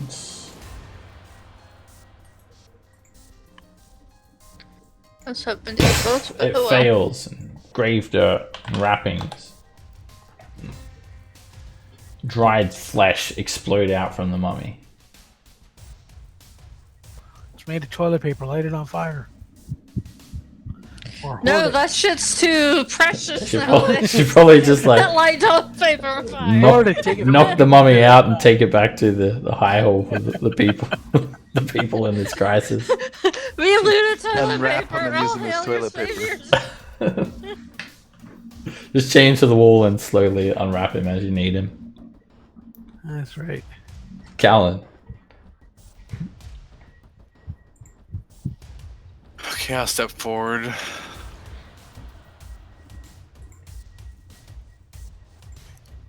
Just one mummy?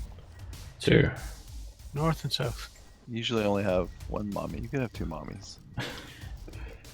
Hey now. This It's is 14, the 90, modern 60 era. yard. You can have 2 mummies. You can have 2 daddies. Alright, yeah, they're... Does that one look damaged? Yep. I'll toll the dead that one.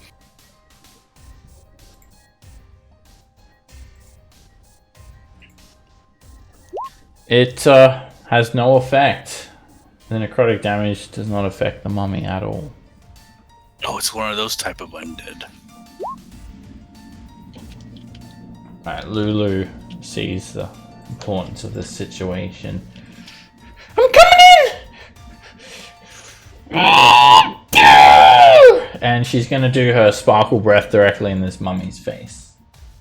60-foot cone of scintillating, sparkling energy washes over the mummy. And the mummy kind of steps back a little bit. The beads of rainbow energy burn into its form, and she just keeps on fluttering around in its face as it makes a saving throw. Alandir. I'll tag this one. That is a hit. Oh, forgot my sneak attack. That's 3d6.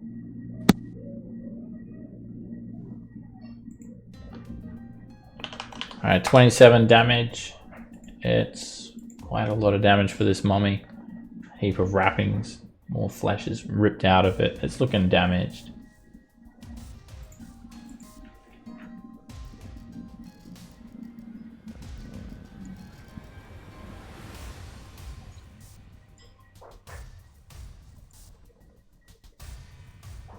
Zyken. All right. I'm gonna be busy walking up and not doing anything. 5, 10, 15, 20, 30 dash 1, 5, 10, 15, 20. Hi. Alright, the mummy reaches out to you. This one stumbles up to Raven. The booming blade goes off. It's launched forward. The explosion also rips off more shards of flesh and wrappings. The spirit guardian sears into it. It's melting away as it's moving. Just need that booming blade damage as well. It might destroy it. Almost. The mummy is crumbling and turning to dust. It fights through the spirit guardians and it reaches out at Raven. As it does so, it also glares at you, Callan.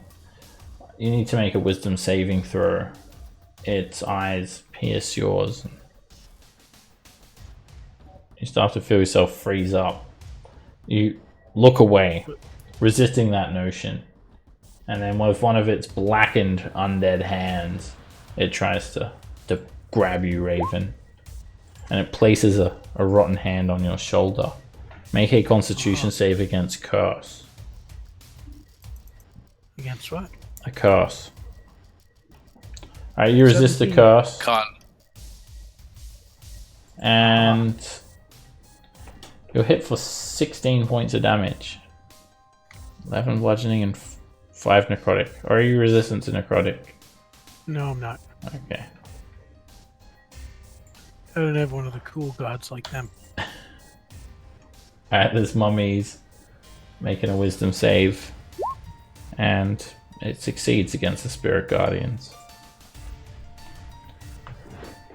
It'll take half damage, and it's going to glare at you, Callan. It doesn't like those spirit guardians. Its eyes fill with dread. So, Callan's looking at the other one. give us a wisdom saving throw. Spirit guardians slightly damages the mummy, and 15. Awesome. you resist the dreadful glare. It's going to just try and punch Lulu, and it misses. I thought Raven couldn't be in the spiritual guardian, or is that? Am I get that wrong? Oh yeah. Oh, damn it. Oops. Well, it hasn't started his turn yet. He will in a second, though. Nico.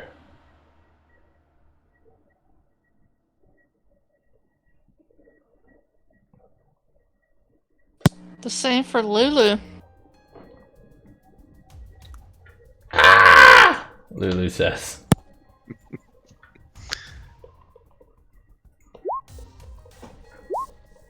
As for Lulu.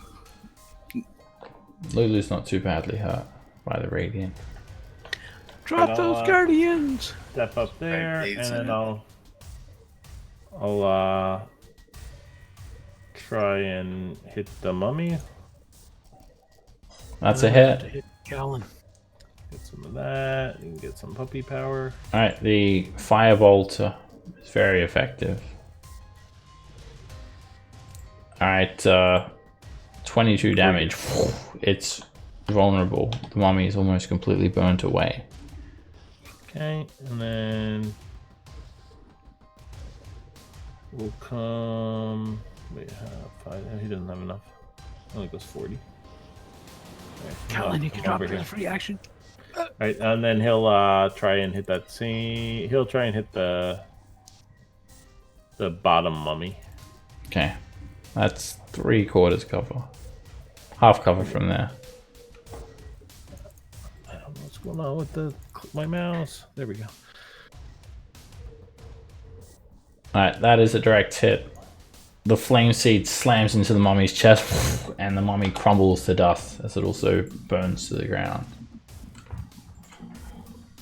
Good job, puppy. Raven, make a wisdom saving throw. You take 4 radiant damage. Are you resistant to radiant? Yeah. Yeah. So you take 2 then if you're resistant to radiant. Actually, no, I'm not resistant. I don't What know. are you resistant to? Oh, wait a minute. I do have resistance to radiant. Aha! Yay! Yeah, you're ASMR. You got something holy going on. That's right. Here's holy. Go down to here. Take off my sock. And point my holy finger through it. Bam. At least I hit him once. That is a hit. And you destroy the mummy. It collapses back into For some grave reason, I dust. thought Raven was human. My third one goes at... I am. My third one goes at Callan. Alright, looks like everything's trying to get you guys and prevent you Look, from... if I couldn't attack Nico for putting a fireball on me, you can't hurt Callan. Don't worry, Raven. I will heal you. Yeah, Come kinda here, walked young him- one. Look, Yeah. that's what Nico told me too, and he hasn't healed me yet. Ah, Callan! What were you doing that, Spirit Guardians? Anybody want to drop a I'll heal drop the beam somewhere around Spirit here? Guardian, and then I heal the little ASMR for 9 points. Lily, who's the ASMR? You. I'm a human. Oh, with... Okay, the one with the celestial influence. Yeah. Oh, 9. Hey, that puts me halfway. Awesome. Which way we gotta go? Down to get out. We need to follow our hearts. Dragon Pyramid Head. Oh, our hearts. This way. Yes, you're so right, Lulu. Care Bear stare. It's Friendship Bear. Hey, are you guys like coming? Oh, they're carrying like a whole person's. It's awful hard to carry a person's. So. Oh, bull crap. Bargo could lift him up with his wee and drag him. Except he heard it on the shield. I really don't want to see that. I don't want a visual of that, please. Thank you. Don't want a visual of it. Don't want to see it. Oh, there's purple stuff again. Hey, did that calm down since we left? No, it's gotten stronger. What's the It's purple flooding this area. stuff? What is it? Necrotic stuff. All right. Save us, I Colin. guess Save I'm us. gonna run through and dash through. How much damage do I take? No. Now the purple stuff, is it like actually a fog, or is it like what is It's like going a on? It's like concentrated necrotic energy, similar to a spirit guardians. Alright, Raven, you're running through it. Yep. Alright, make Get a to the other constitution save if you're running through it. It's the only way to get to the other side that I know of. Wait, doesn't it go around in a circle? Can't we go around this way? Raven, you're hit for 17 necrotic damage for diving through the necrotic damage. Alright. Necrotic Told me energy. I clipped through the wall accidentally. Come on, guys. Is there another way around? I'm hanging out near Pyramid Head. I don't know what you guys are. I don't know. Like maybe someone should scout it. Okay, Corgi, you're stuck in the wall. Scout what? Which way? Even the walls are trying to claw at you My roll guys and 20 is prevent frozen. you from escaping. Maybe Even this way or even what? roll 20 is trying to prevent you from Are we escaping. gonna make? Are we gonna make Raven walk through that again? Is that what we're? No, No, you- this it looks is like where you- the exit is, guys. You gotta over here. It looks like you come around this way. This curved tunnel wraps around to form a full circle. You guys see Raven standing there. Huh, well, maybe. Oh, I'm We glad have to you guys go to made it the too. south. Did you go to the north? No, yeah, this way. Come on. Raven went the hard way. Raven Ravens, is- stay still. Raven is the hard way. Something suddenly comes. You've got time to heal, but something comes stomping around the corner from one of the hallways that you guys more passed by earlier. Why are we healing his stupidity? Let's. It's Oh, I'm laying on hands on myself. I don't care about don't care about the getting Duke. 10 points. Getting I touch 10 points. myself. All right, I'm it's still a waiting on Nico's heal. it's another Tell me Minotaur. you loved me. This one is a statue, a living crystal Minotaur statue. What the? That'd be a good time for a shatter. Shadow. It Please say I can go before it so that I can is get out of the way. completely translucent. It still has a great axe and looks just like a Minotaur. By the way, I am keeping up with Pyramid Head. I don't know where I am. because Okay, my- I my got you screen up was there frozen. next to Pyramid Head. I moved you. Somebody needs to watch Lulu so Lulu doesn't die. That ends the campaign. Come on. I don't think if she dies, the campaign ends. All right, this Yeah. Minotaur statue emerges from around the corner. It is just getting ready to charge at you guys. It's made completely of crystal. Can I move myself? I can. Okay. All right, this may be the last obstacle preventing you from getting out of here with the Duke. Alan, dear. That'll be 45, and then I'll do something I never do. I'm going to Booming Blade. 16. That hits it. All right, when you hit it with the booming blade, it uses its reaction, and it causes flying shards of crystal to just shoot out and stick into you, Alan, dear. You're hit for 13 points of piercing damage. Can I uncanny dodge that? It's not an attack either. Oh, that's not fair. No attack roll, so it's not an attack. Alright, you still hit it pretty hard. It's very strong. It's a lot tougher than an actual Minotaur as well. Alright, I got a Booming Bladed, and then I'll just I got 15 Run away. more. 5, 10, 15. And I am done. Zygon. Wow. High on the initiative order and on the right side of the of the fight. When does that happen? All right. Yeah. I'm going. Yeah, going to go ahead and start casting Wrathful. Okay. One of your many maces start to glow. I know, right? And then Warhammer +2. Wow, that misses. Second attack. That is a miss. The thing is incredibly tough. The Warhammer bounces off. Saigon, Alrighty. tactics. Next time, stand back and wait for it to come to you when it's sheathed like that. But Ah! Bargle. Alright. Dropping him. Keep him alive! He just collapses on the ground. 20. He's dead. It's like blood everywhere all over him. It's like the third time we've dropped him on the ground. Oh, shoot. Just out of range. Oh, then I'll just do a crossbow to him. That is a hit. The crossbow bolt slams into the crystal statue and chips off a tiny bit of it. Raven. Chip off the old block. Alright. Well, since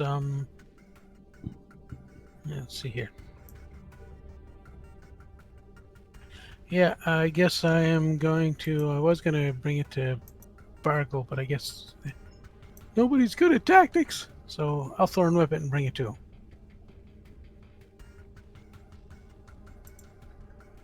You hit it. You wrap the thorn whip around its arm and drag it 10 feet closer. The thorn whip just shatters some small bits of crystal, and it kind of gets squeezed in next to Zygon there. Now, if you guys hold your attacks next time, if you can't reach it, Patience. all we need is just a little patience. Shatter. You come around the corner, you look up the stairs, you see that statue there. It's all squeezed in next to Zygon. It's made completely of crystal. It's in the shape of a Minotaur. And that is a hit. Your attacks also have advantage. And it is vulnerable to force damage. The force, it just shatters off a tremendous amount. 22 damage. Awesome. Do it again. And a crit. Awesome. Alright, that's 46 points of force damage. That Eldritch Blast just almost completely destroys it. It puts a crack all the way through its entire form, and bits of crystal just explode out in every direction.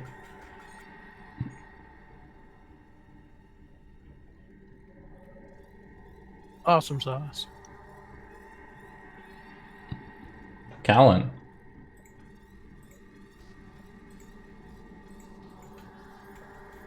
Did their blows look like they was affecting it at all? You just seen it blow up. Yeah, that Eldritch Blast did 46 points of damage. I mean, mine did. Yeah. Yeah, all the attacks have injured it so far. It's like you're chipping away at a crystal statue, essentially. It doesn't seem to have any special resistances that you've noted.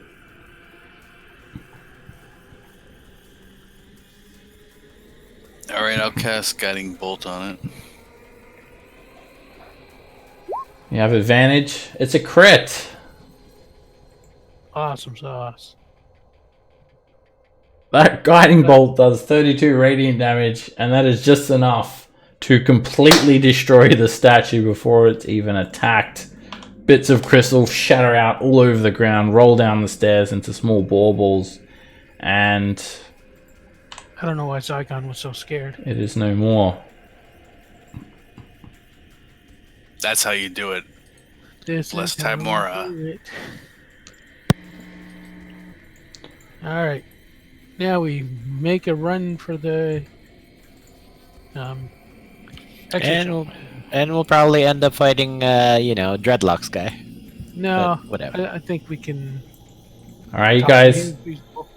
continue. Bargle's just got the Duke by the leg. He's just dragging him. Can we stay together? I'll move you guys up. You guys move. There's no more threats that you face until you get out of the ossuary. How long does your Wrathful Smite last for, Zygon? 1 minute? Yeah, a minute. Alright, it's lost its glow. Alright, you guys emerge. You burst out of the ossuary with the Duke in tow. back into the cemetery. The Mesoloths part, and you still see these disgusting splotches of demon ichor. Don't see anything. I'll Yeah. Give it a second. just in 2 seconds, yeah. All the way to the top. Speak There we go. Okay. So, and Gideon is standing there. This scorpion's body is there. These are still patches of ichor, and the two Mesoloth they kind of just move to the side. Greetings, Lightbringer. Gideon, he looks at you all and says, "You have returned." Yes, and we killed quite a few of them. We killed many demons. And we You found have the demon as killed well. many demons. Yes. Worshippers of Baphomet. Is Zariel's work. Yes, Zariel praise us. This is what Lathander has instructed me to do. Yeah. You are the demon slayers that you claim to be. Very well. You may go forth and continue the work of our great God. And then suddenly the Duke says, Oh my god. he speaks Oh my demon. Oh my god. That's where we end today's Shut up. session. He's fighting the demon. He's holding them back. That is He's using demon. Thorpe's helm. Demon. No, But he also talks no, about he eats some bad food. That's his stomach. Demon. All right, you guys will have to Tasmanian devil. come up with some sort of Tasmanian devil. story because you're not sure if the Duke will survive another fight. He's devil. he's fine. He'll get over it. Yeah. Baldur just sighs and just throws him back on the ground. Oh shit! Here we go again. Just walk it off. It's fine. All right, guys. Damn, what did you eat? Thank you all very much. Everyone, take care. Stay safe. And See you guys next week. see if you guys can come up with a story for why the Duke is speaking Abyssal. I'll see you guys. It'll be a great. It's Well, a he's great speaking story. Celestial too, so he's holding back the demon horns with Torm's help.